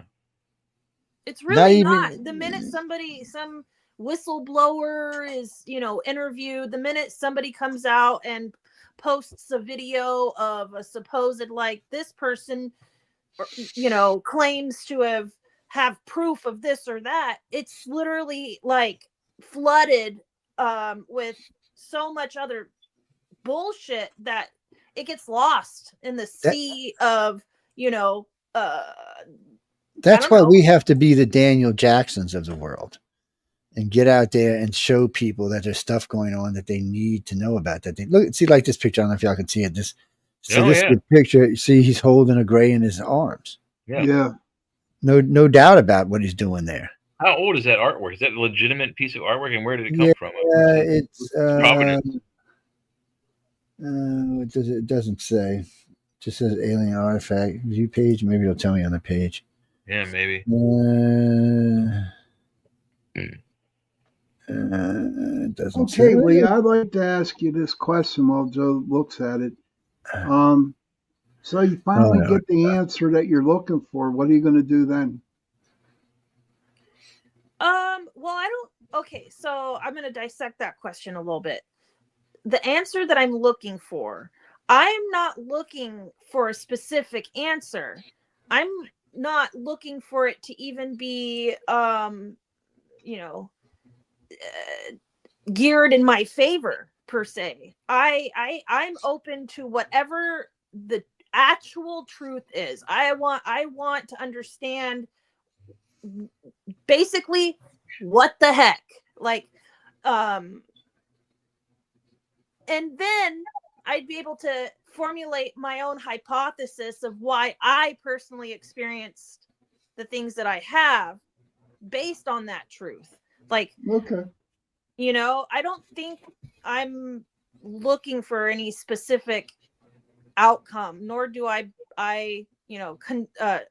subscribe to any specific concrete set belief of any of it. I'm still very much in a, I guess you'd call it a scientific phase, where I'm still kind of questioning everything. Now, see this picture right here, this Mesopotamian, the cradle of civilization. So these are not all Mesopotamian, by the way. These are all, they're found in different countries around the world, as you know. Yeah. So if you listen to the Mesoamericans, they talk about reptilians brought life into Earth, and to gave them life. Now these are reptilians up here, see, but these aren't. So it looks like we had two simultaneous things going on at the same thing. Anunnaki at the below and the reptilians above. Yeah, so we had both of them, competing. All right, so you just said the Anunnaki are below and the reptilians are on top. So the Anunnaki have like the dreadlock beards and the dreadlock hair, and so I thought they were. I thought they were the most. I thought they were the most highest ones out there. Okay, so. No, not in the universe. They're not even close. I mean, light beams of oodles above them. Aren't they both like glorified slave owners? Like basically, yeah, they kind of are. They kind of are. All right, but the one that's like the has the white background. It's like it's the second row. It's the second. You keep go down right there. That one, that is reminiscent of the headdresses of American Indians. They have like the great chiefs have all those feathers and the headdresses. Where do you think they get that from? Reptilians. That one's from Ecuador, by the way. Which would, to me, it looks like something the Aztecs would wear. Native Americans got that birds and other animals that they've observed. So that was kind of the Aztec are direct descendants or predescendants for the people just before the whatever became the Native American Indians. So what's weird about this is about half of these are on one side of the planet, and the other half are on the other side of the planet. No, Native Americans didn't come from South America. Native Americans, there's two theories. One that they came over the bridge from Russia, or if you listen to Native Americans, they themselves that have stories that are tens of thousands of years old. Yeah, but it doesn't matter what they say. Their ancestors, they came from the east bloodline. But they all have a story of aliens. They all have a story of aliens taking them away and then coming back a time later. When it was good for them to come back, and then it's a very it's probably when they would have told Tex. It's probably when they would have told Tex. There was several South American societies just disappeared, and then there was Native Americans, and more than likely they just were transported, re-educated, and transported. And the ancient Japanese and Koreans did travel, like you said, Michael, through the Pacific Basin and interbred with those people, and I proved that in college with a paper that I wrote in if college. you listen to the Navajo, they're going to say they came from the east across great rivers and things like that. So who knows? I mean, like they all got but they pride themselves in their stories. They were built. They were put on the earth by the ant people in the underground. So more like taken from and then brought back. Because they refer to it as like the third world and then the fourth. Yes. So to me, there's this recurring theme that seems to permeate through a lot of different stories, no matter what the region is. And,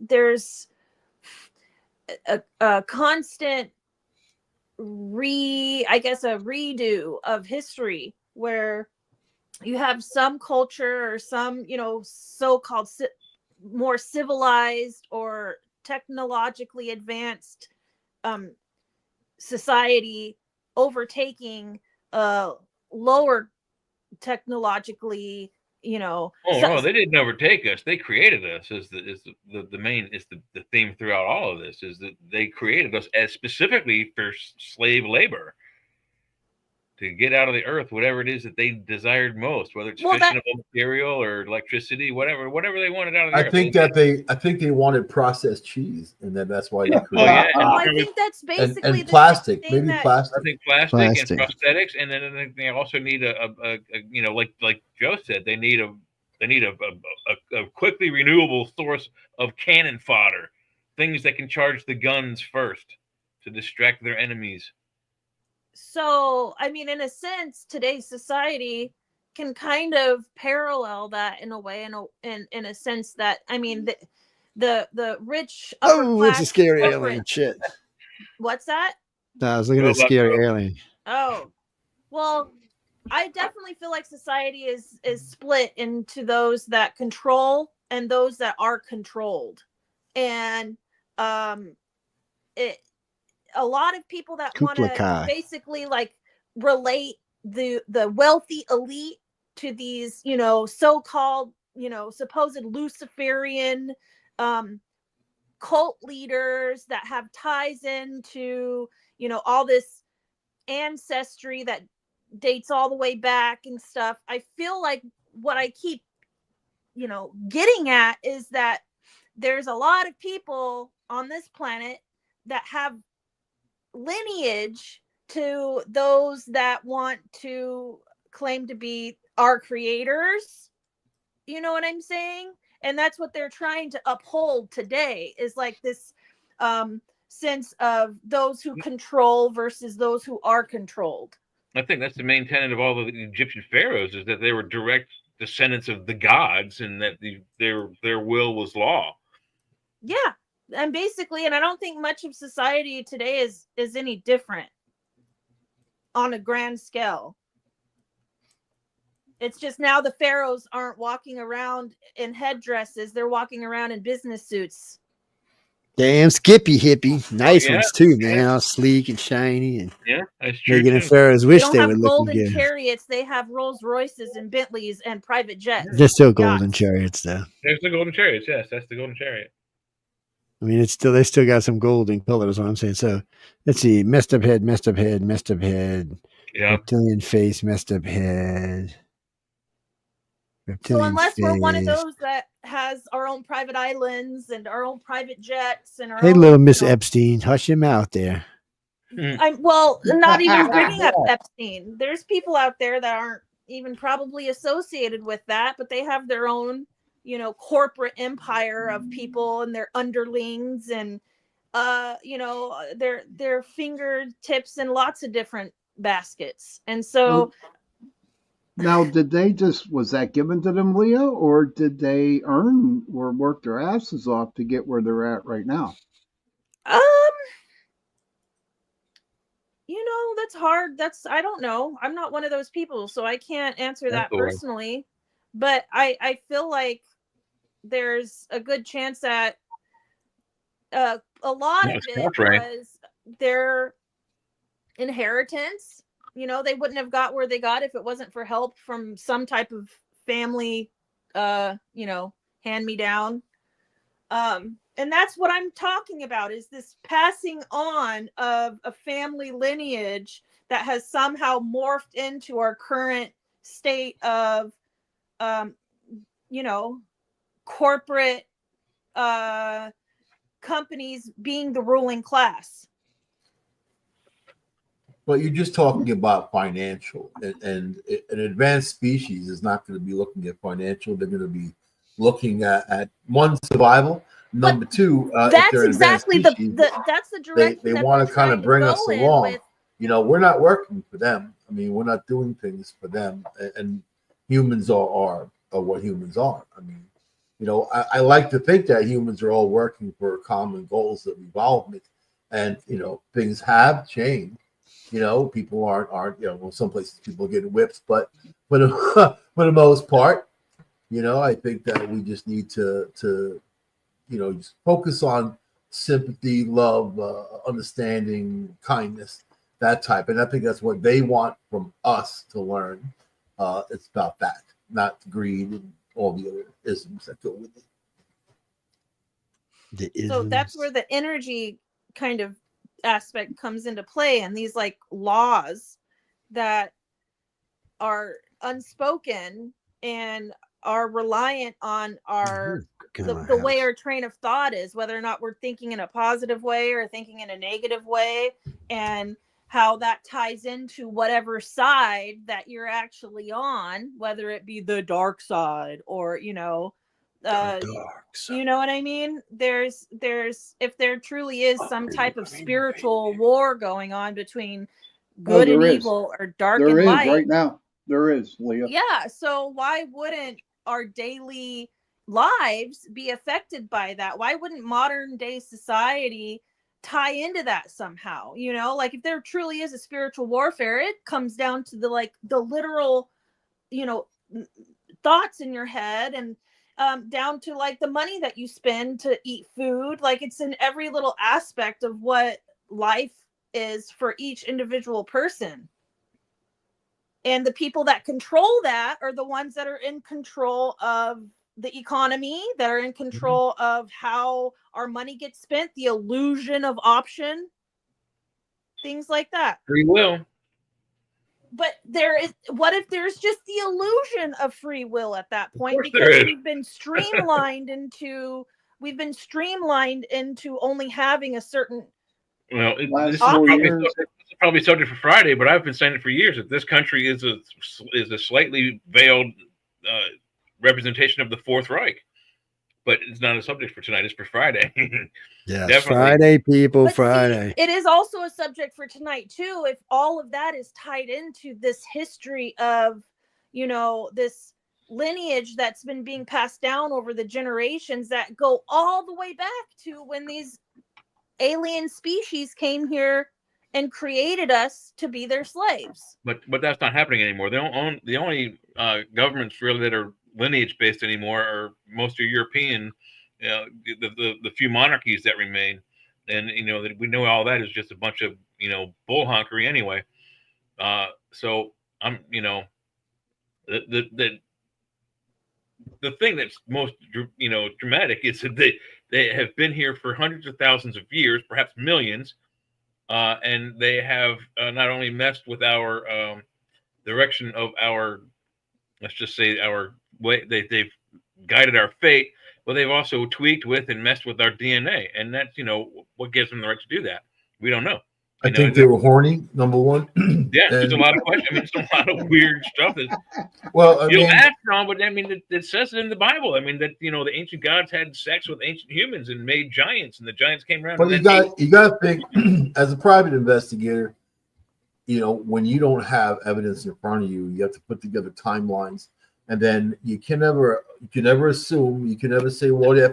None of that stuff. It's just what you know, and it all starts in the beginning. Motive. What's the motive? If someone does something, even if there's no motive, there's still a motive. There's still something there.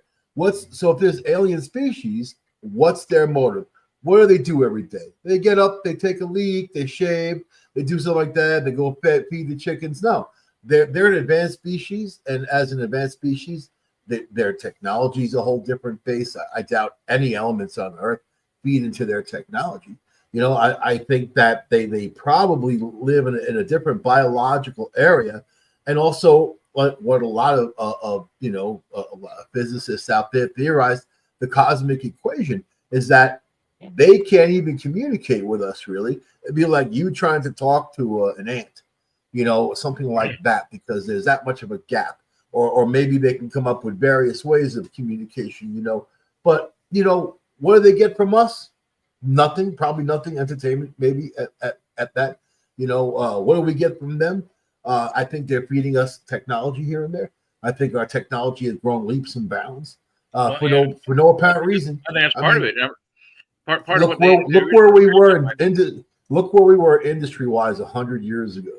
and look where we are now. Especially, man, remember when even computers, when they first came out, were gigantic reel-to-reel systems. Now your little cell phone has so much more power than those big reel-to-reel systems. So that all came from somewhere, and I don't believe that scientists were just dreaming it up, coming out with it. But overall, has it actually been a benefit to society or to this human civilization? If you think about it on a grander scale, the earth has never been more polluted and more like the infrastructures haven't been more frail than they ever have been. And people, it's not slowing down anytime soon. I'm not seeing frailty in infrastructure. I think that you look at Haile Selassie. His father was Ras Makonnen. Of course, they were leaders of Ethiopia, right? And then Rastafarians are all with the Haile Selassie, whatever. But it was Ras Makonnen who put in trains, who put in roads, who put in access for people. So and then it comes down to the question: are there too many people?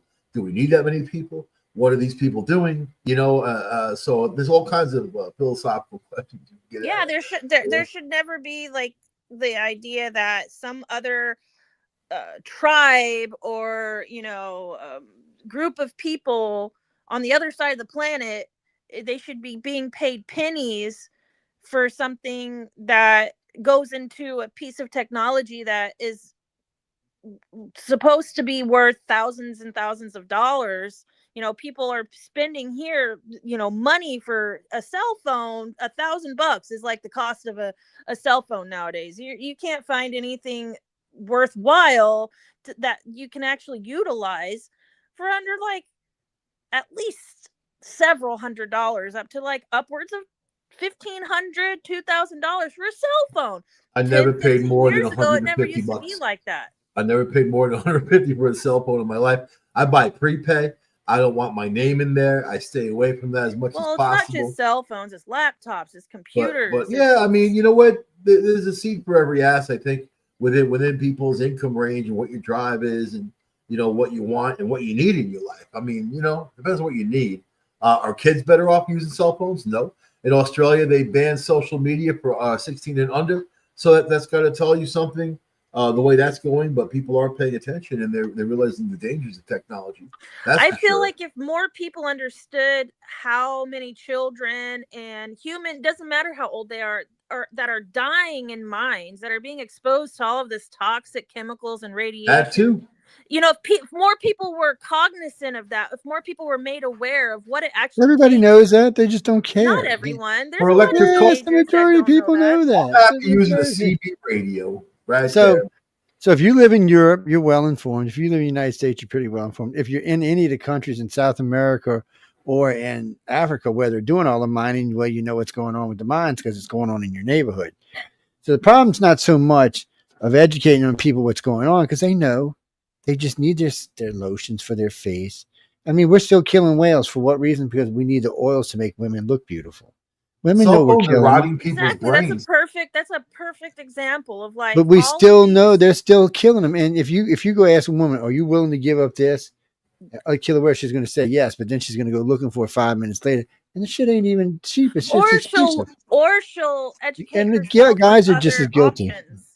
Like maybe she'll learn how to make her own mascara. Maybe she'll learn how to crush up her own rose petals to make her own essential oils to put on her skin instead of a. But you know what, Leah? It's too hard for them to do. They rather just buy it off the shelf and do it.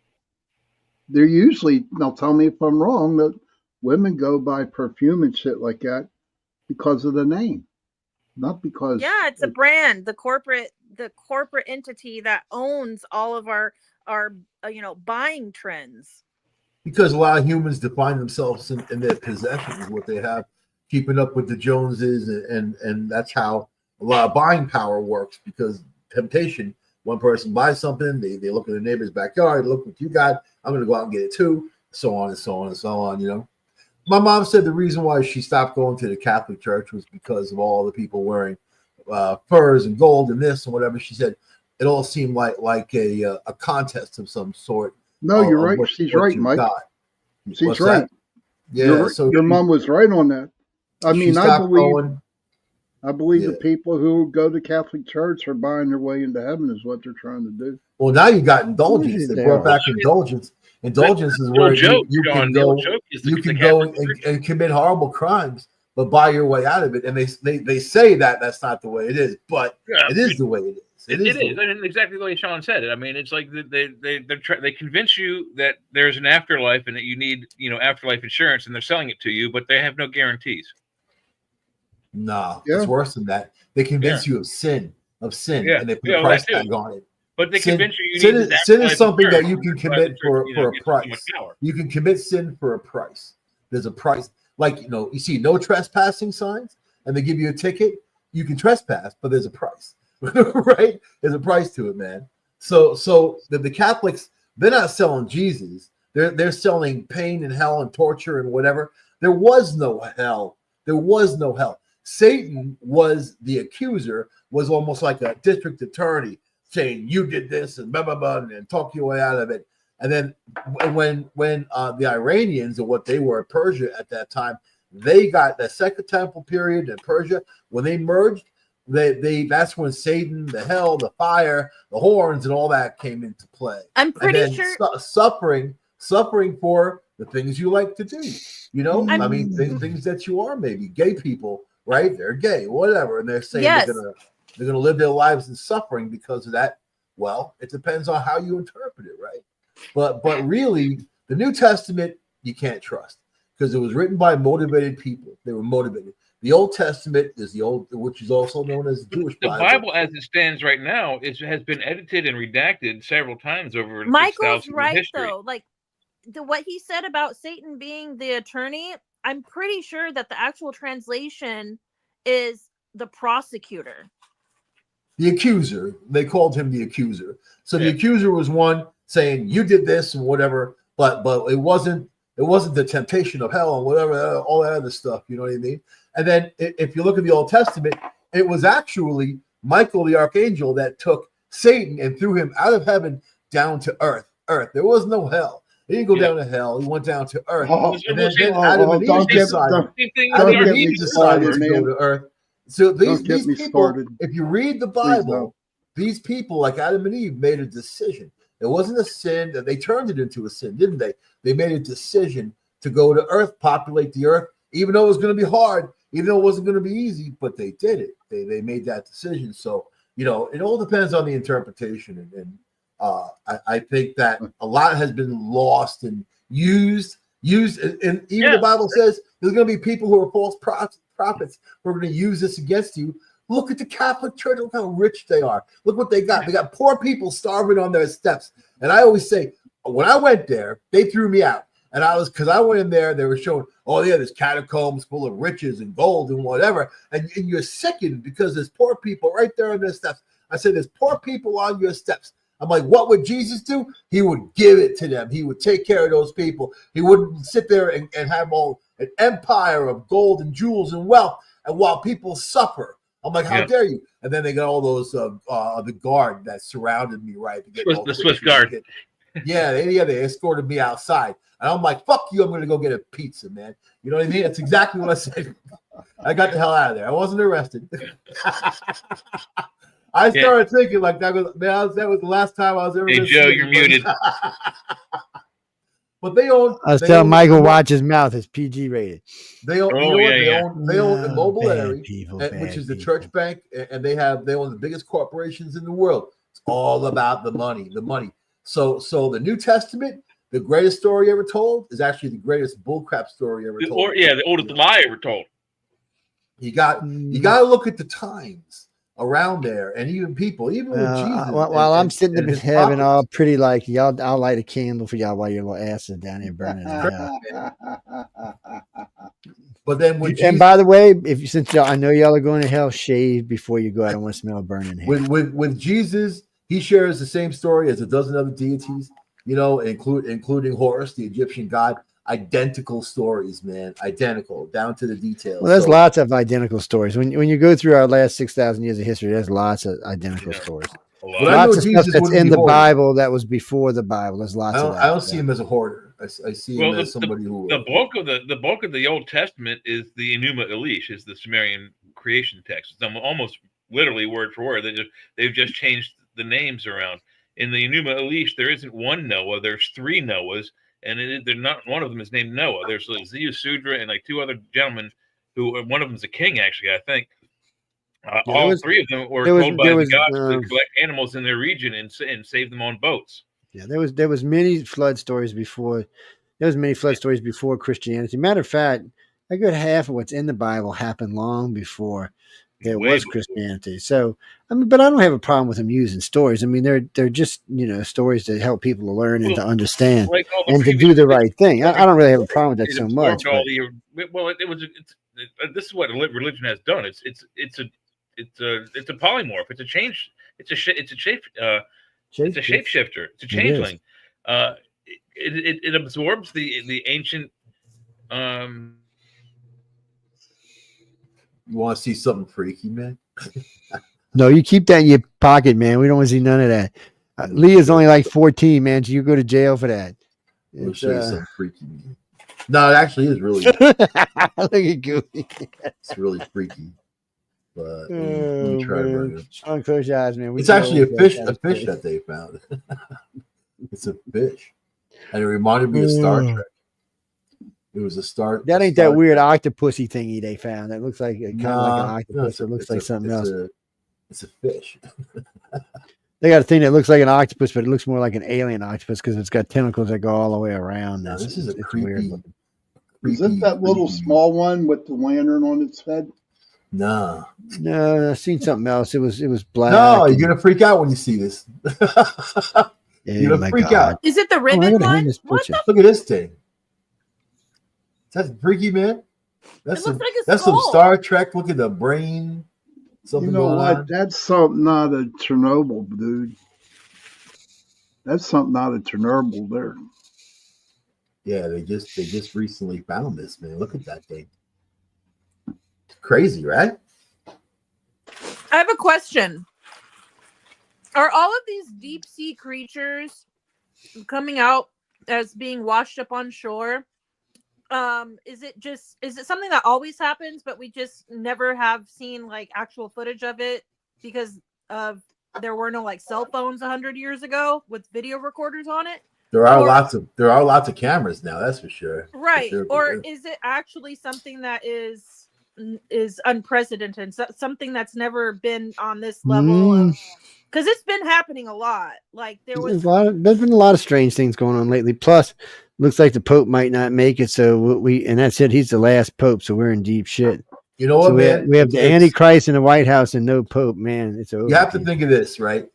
If aliens are going to break the news and start talking to us in a public way, I think that it would be an unraveling, a very slow unraveling. And then in that unraveling, there would be more and more contact. You know, a story. What was it? It was the Nimitz, wasn't it? That had seven of these alien vehicles flying over it, and they're all different shapes and whatever. And they were just looking at them, and nobody did anything, and nobody fired on them, and nothing like that. That just happened a few years ago, right? We talked about the story. There's been a lot of weird. Like I said, there's just been a lot of weird stuff going on. It's almost like this and that, and they've been finding a lot of first-time animals. Well, because of Raytheon had come up with this radar system that started, picking up these alien ships. That was that video when they were chasing down that one ship that was just kind of flying around, going everywhere. That came because of that radar. They started seeing these things. I would bet you money for the last 5 extinctions, just before them, there was lots of new animals that were being found, or lots of new animals were being seen. Look at the chupacabra. It's changing of the guard. You don't hear much because the Native Americans are hungry. They ate his ass. I think that there probably were a couple of like alien pets that got away. You know what I mean? Like the mom alien to the baby. Hey, did you see your pet chupacabra? No. And then after it killed a couple people, the South Americans said, "Oh, it looks like dinner to us. Let's eat that." The goat sucker. Yeah. Well, because it sucked the blood out of stuff. It was the goat sucker. Jamie, the name literally means chupacabra. It's blood sucker.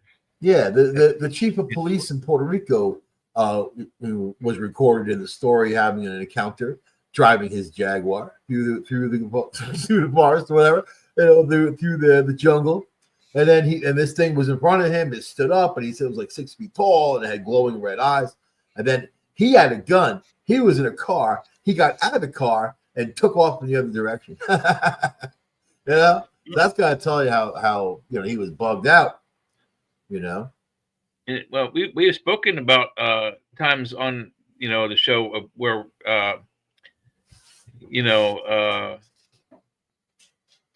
well, we thought about other creatures, like where are some of these other creatures? And I don't know about our universes colliding, but what if we've talked about the galaxies have collided? So supposedly, our solar system came from another galaxy. What if some of these weird creatures are intergalactic creatures? That's why they're no longer here. The space is expanding. It's got to be expanding from something into something. So, and then probably those particles are moving at all different speeds in that expansion, depending on what's driving them, right? So who knows? Anything could happen. Oh, that's my dog. See, the dog knows. Whoa. Dog is like anything could happen. Yeah, like I see an alien. I've got to come on, Dad, help me out, Dad. I see an alien. Oh no, I like Jay's dog. It's a pretty cool dog. Yeah, poor Admiral. He doesn't like to be locked up too much, but all right, why did it get quiet? Oh, Mama reached in and pointed at him to be quiet. So is it Admiral? That's an Admiral Bird. His name is Admiral. Yes. I'd call mine Destroyer. Admiral Byrd got a lot of interesting stories, man. He was the original Indiana Jones. Admiral Clementine S. Cadiddlehopper, and the S stands for smog. Well, we figure he's a small dog, but he's really not that small. He's a big dude. Wow. All right, what we got going on here? Let me get off this big screen shit. Okay. Looks like an amphibious creature or some kind of squid-like thing. What you got up there? Okay. What galaxy is that from? It's always amazing that these popes can even wrap themselves with righteousness after knowing what they already know, and then here they are playing like. Don't they choose them from a cardinal? And the cardinals, they wear red because that's how much blood they intend to spill for the in the name of the Pope. Well, the thing of it is, there are some good people in church, and there's some not. I mean, it's just like anything else. It's anything else, and it's not good cops and bad cops. Good cardinals and bad cardinals. It's industry, it's business, it's money, high not finance. There it is literally about good and bad. It's not really. The money's there, the power's already there. They already hold all of that. This is strictly about good and bad there. They've held the power and the money since they started over 1,000 Catholic churches are for sale all over the place, man. They're suffering.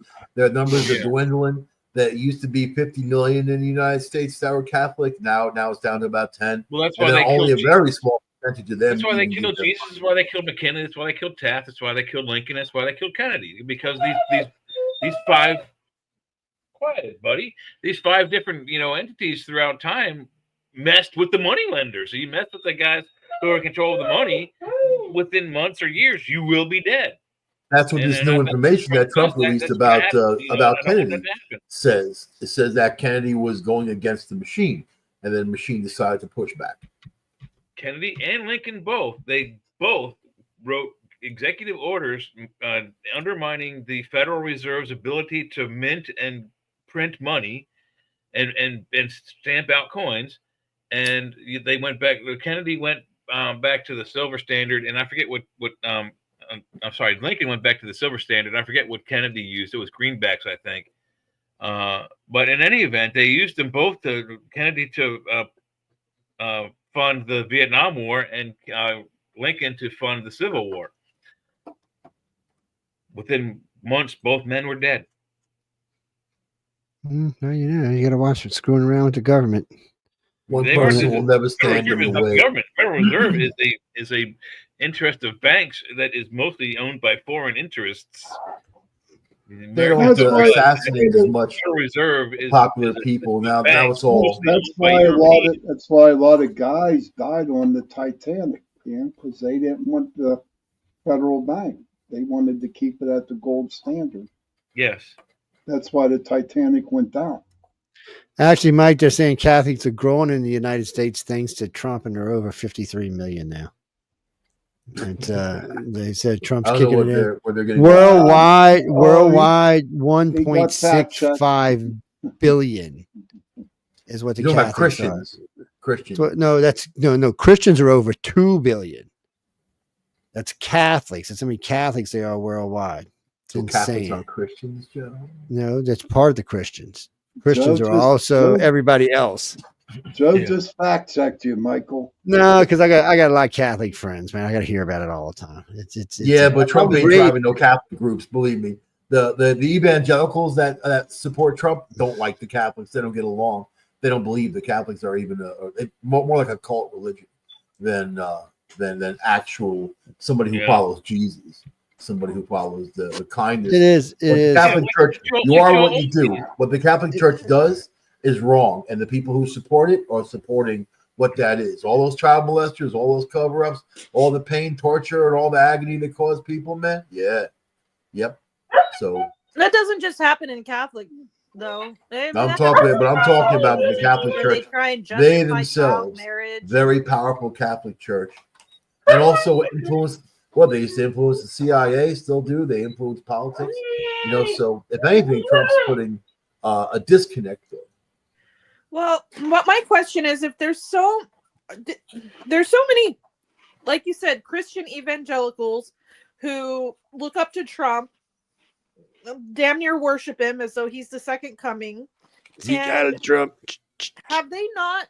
Well, no, she's right. There are some people who are very cult-like, and on both sides. There are people that were cult-like as far as following Kamala Harris and Biden, which was weird because Kamala was only in it for 3 weeks, 4 weeks, 5 weeks, 6 weeks, whatever. 3 months. The occult fiction of both of those people, all those people involved, it's still there. I mean, there's cult people that are Democratic, the way they follow their presidential candidates, and some of these MAGA people are just it's kind of scary how cult-like both sides really are. Well, what I'm getting at is Trump said on live television, I saw it with my own eyes, during one of his pre-election campaign, hangouts. He was saying, "Oh, all you Christians, I love you Christians. I'm not a Christian, but y'all better vote for me." What is that? He said, I don't think so. I don't think he ever did. The reason why hold on, Leah. First of all, the dude got shot. Okay, he got shot in the ear. He did thank God several times, and he did, and that's when he changed. That's when he changed, when he got shot in the ear, and then he started to get more Catholicism or Christianity, whatever. I call it spiritualism. I might just been using it too. I mean, I'm not 100%. I don't think so, Joe. I don't think. I'm not calling it right now. I'm gonna give him time. My daddy always said, give people enough rope to hang themselves. So there you go. And so I'm patient. I got time. I like him what he's doing right now, so he can do what he wants to do. So Trump is a Presbyterian. That's a form of Christian. Yes, he's a Christian. Yeah, he is a Christian. Why? I guess my question is, why would he say that? Why would he say like, "Oh, you Christians, I love all you"? Christ, I'm telling you, when the Pope dies, horns are going to grow out of his head, man. So the Pope dies 2 days later. Trump's going to have these horns coming out like this, and Elon's going to have these horns growing out of his side. The demons will have arrived. Well, they both do seem very horny. With the Democratic side is hoping for, and he's going to turn into the Antichrist as soon as he can. Oh, Jack, calm down. I know the Antichrist can't be in the United States. It's got to come the guy with the blue turban in the Middle East from the city rising from the desert. So if I ever see the leader of Dubai put on a blue turban, I'll start getting nervous. Well, it's supposed to be a massive, beautiful city with the leader wears a blue turban and a blue robe.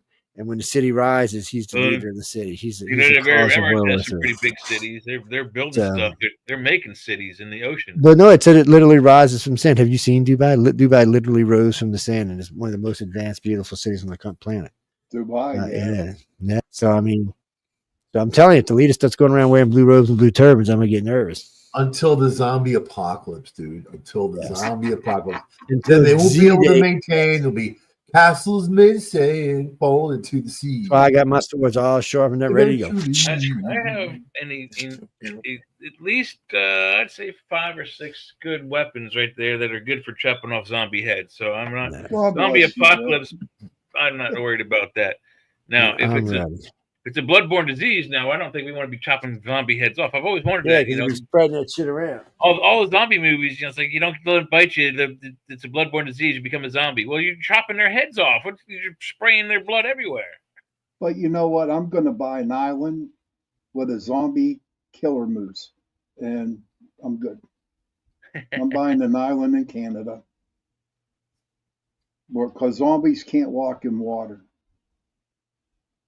If you watch zombie shows, man, they can and they survive because they don't need to breathe, and then all of a sudden there they are coming out of the water. Okay, I don't keep the sword collection in here. I found the exact anybody coming to kill me that for. I'm referring to when it comes.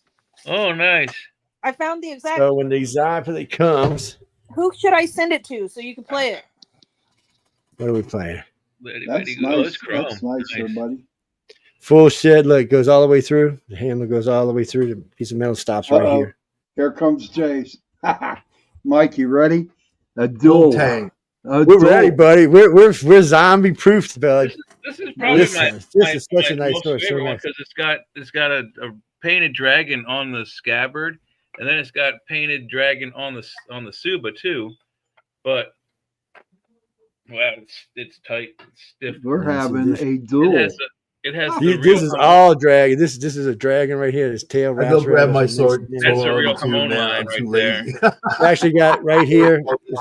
I don't have them in. It's got a place for 2 throwing swords. Well, here's one. I'm right here.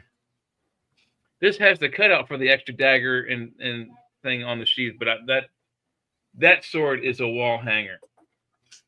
That's a wall hanger. My swords are functional, man. T1 steel. Oh, this is extremely functional here, buddy. This is cut steel. Extremely sharp. It's tool steel. So you're talking about folded tool steel. You see the daggers? That's what you want. I didn't want a sword that would break. This is a part of the show I have to opt out of because I have no swords. You need a sword too. We got a diamond cut along the edge. Oh, I got lots of swords. Leah and Sean need swords too, man. Don't worry, I got lots of them. For when the zombies come, I got a whole wall. I got 3 racks of them hanging on the wall. Actually, the baby version of this, I brought to a friend of mine. A dagger and a spike. So all of mine come with 3 swords. This is the largest. There's one a little bit shorter than this one. And then there's one quite a bit smaller than this one. I brought that one to a friend of mine. Just give me my 7-inch knife. My 9-inch the guy at my local Jeep dealership who was fixing my Jeep. When I was checking out, he's like, and he knows me for a while. He's like, "Can I ask you a question?" I'm like, "Sure." He's like, "Why do you have 2 swords in the back of your Jeep?" I'm like, "In case I need them." Yeah, that's a stupid question. I had a cop ask me one time. I had one of the katanas laying in the back. So he said, "What's that for?" I said, "In case somebody gives me some shit." He said, there's a thing called a gun." I said, "But this will be much more fun." He just looked at me like, "What the did you just say?" I have a ninja sword that's next to my bed. There's also a stick that's about 2 feet long next to my bed. There's also several hidden firearms, well hidden. Damn, man! I'm going to Jay's house if there's a zombie apocalypse. If there's a zombie, you got to be ready for it. And there's an empty gun. Where's my 380? I took mine out of my car. What did I do? I have to find it. Anyway, we got to get out of here because I know we've run into Michelle's time. Oh yeah, somebody please watch the video I sent you where Trump's saying he's not Christian. Well, send it up. We'll post it. I just did. I sent it to you. I sent it to Jay and to Sean. Where did you send me at it? Oh wait, hold on. Oh, my Facebook is. Hold on, I got to refresh the page. Let me see. It's only a 23-second clip. I mean, it won't take up too much of your. Hold on. I got it planned. Let me see if I can grab it. Let me take. I don't know what. Let me see where I'm at. StreamYard. There we are. Present. And this was after he got shot. Okay, so. Okay, here it is. I got it. Let's see. Let's put it up. And post it up. There it goes. It's up. All right. Let's hit the play button. All right, here we go, y'all. Christians, get out and vote just this time. You won't have to do it anymore. 4 more years. You know what? It'll be fixed. It'll be fine. You won't have to vote anymore, my beautiful Christians. I love you, Christians. I'm a Christian. I love you. Get out. You got to get out. I'm a Christian. No, he did not. He said, he's like, I'm a Christian. That's what We're going to go back and find out now. Lee, he didn't say that, honey. He didn't. I don't sound like it. We're going to see. His voice humbled when he said, I'm a Christian. Simply upload your tracks, and with just a few clicks, submit your tracks to get recommended to the right listeners. Christians, get out and shut up. Get out the way. Vote just this time. It'll be fixed. It'll be fine. You won't have to vote anymore, my beautiful Christians. I love you, Christians. I'm a Christian. He said, I'm not Christian. I read you gotta get out and vote. In 4 years, you don't have to vote again. I'm a Christian. You know what? His voice is he said, yeah, but that's not, there's, whatchamacallit down there. You can read the text. He's, I don't know, man. Yeah, you can read the text. It's easier than ever to get heard and get paid on SoundCloud. It clearly says in the text, I'm not Christian. He says I'm not Christian, yeah. He says all the time that he is, but whatever. He is, but there's no reason why, and I've heard him say he's a Christian myself, but there's no reason why he's And he's also saying that the voting is going to be fixed. I mean, he said that himself. It's going to be fixed. I don't know if that after he's gone. He's saying after he's gone in 4 years that they're going to fix the voting. You won't have to worry about it anymore. Okay. He's talking about the Democrats. Okay, I won't argue that. I'm not going to argue with that. It's just the whole idea of this, community of Christians, ego trip. Actually, it ain't the Christians that got him, man. It was who was it? The Mormons? No, not the Mormons. The Amish. The Amish got him in. The Amish. Pittsburgh, man. They put him over the top. Evangelicals, man. They attached themselves to him. They love it. Pittsburgh well, how could you not? Look what the alternative was. 2 choices is not a choice. You know what I mean? So come out. Just what you don't. Did he also win New York? He won here too. I mean, one extreme versus the other. Yeah, but at least now they're griping. The Democrats are griping that there wasn't a primary. I'm glad to hear that. No, guys and girls, we got to go. Sorry, we don't talk politics on the show, but y'all can come catch us on Friday night. Yeah, Friday night. If you want to talk about all of that stuff, we can talk about it on Friday. We will be doing at least 3 polls on Friday nights for the next couple of weeks, just to see where Humpty Trumpty is standing at. His numbers have been pretty good. It's hard for me to separate government from the alien topics, because to me it's like it is the same. Yeah, but your government can't do nothing about it, and they can't tell you anything. I've heard the last several shows. The aliens gave us religion and government, both 2 different ways of governing ourselves and maintaining control over mass amounts of people. Yes. We will kill you. And this is where we're at now. For government and religion, and that's to control the populace. And that's exactly what has been done to us, from us, but since the aliens have been here and after they left. And they really haven't left. They're still here. Yeah, well, they're in a solar system. People in office, still giving technology. No, they're not doing any of that. They don't need to do any of that. We've done all of that on our own. We ever got from them, probably what we originally got from them was enough. We got aircraft aluminum, fiber optics, and the microchip. That's all we really needed. We just took it from them. More than likely, the microchip, we probably shouldn't even had the computer revolution. It probably wasn't even ours. It was a gift. Yeah, I think if it wasn't for that, we'd probably already have evolved into telepathy communication and self-healing, like being able to heal our own cancer cells. No, we're our brain hasn't evolved. So think of it like this, Lee. If advanced technologies help your brain to think in advanced ways, that'll open up the thought waves, make it easier for the things you're talking about. Trying to become a telepath or even a healer from the dirt up is probably not millions of years, perhaps I mean, billions. there wasn't very many of them in the past, and there's not very many of them today. So, I mean, in the grand scheme of the population, it's less than 0.000000001%. So, there's not very many of them out there, and that's why we track contactees, because contactees have those abilities. Which, I guess you could argue that the contactees are 15% of the population, so you could say that 15% carries those abilities, but even them, even with advanced gifted DNA, are still not that good. And the ones that really are super good work for Uncle Sam. Either the Air Force or the Navy grabbed them when they started their new program in 2020. I mean, in 2000. So we have the abilities. The problem is finding a good teacher who can teach you. So what I've learned over the years, trying to help people with psychic abilities and even find out who has them and who don't, is that most people don't really want to know because they're scared they're not going to be able to do it. So one of the first things I ever taught people was the candle trick. It's an easy way to learn concentration and to find out what abilities you have. And sometimes it takes blowing a candle out without. No, it's not blowing a candle out. So you take two candles, two tapered candles, and you light them on fire and you stand them side by side like this. And then you concentrate until those two flames marry each other and wrap together. It's not an easy thing to do. And you can even put them close together. It's still not an easy thing to do. But we always tell you to go at least an inch to an inch and a half apart. Or for me, I always go 2 inches apart. It's a lot easier for me these days too, because I've done it a lot. But it's a way to, first off, it teaches you to focus. So you focus in on the flames, and then you focus on the image of the flames twirled around each other. You'll be surprised. Once you start seeing that flame in your head twisted around each other, most of the time when you look in front of you, it's twisted around. It's an easy way to start. It's an easy exercise.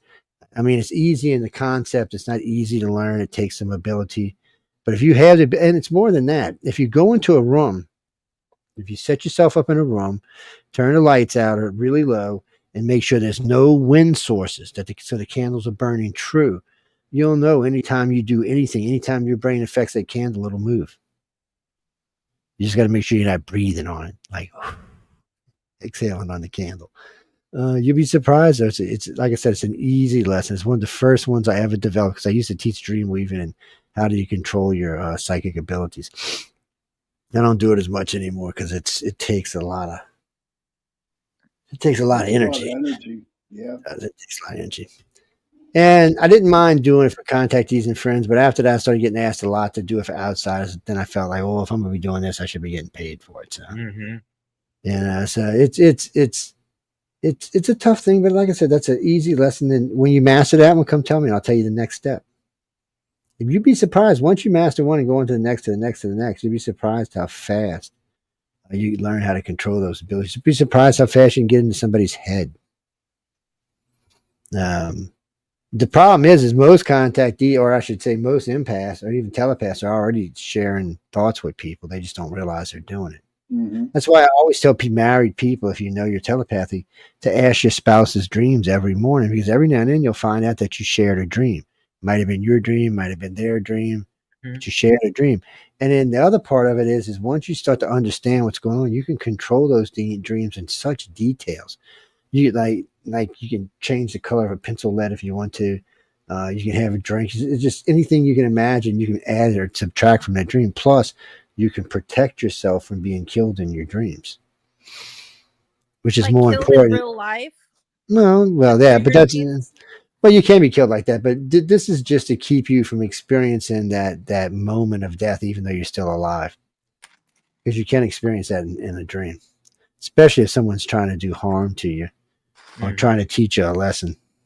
Man, you can do stuff like I guess that since I can remember, someone's been trying to teach me a lesson. No, sort of. And I want me to tell you, I'll tell you what her name was too, by the way. Whose? Leah. That's her damn name.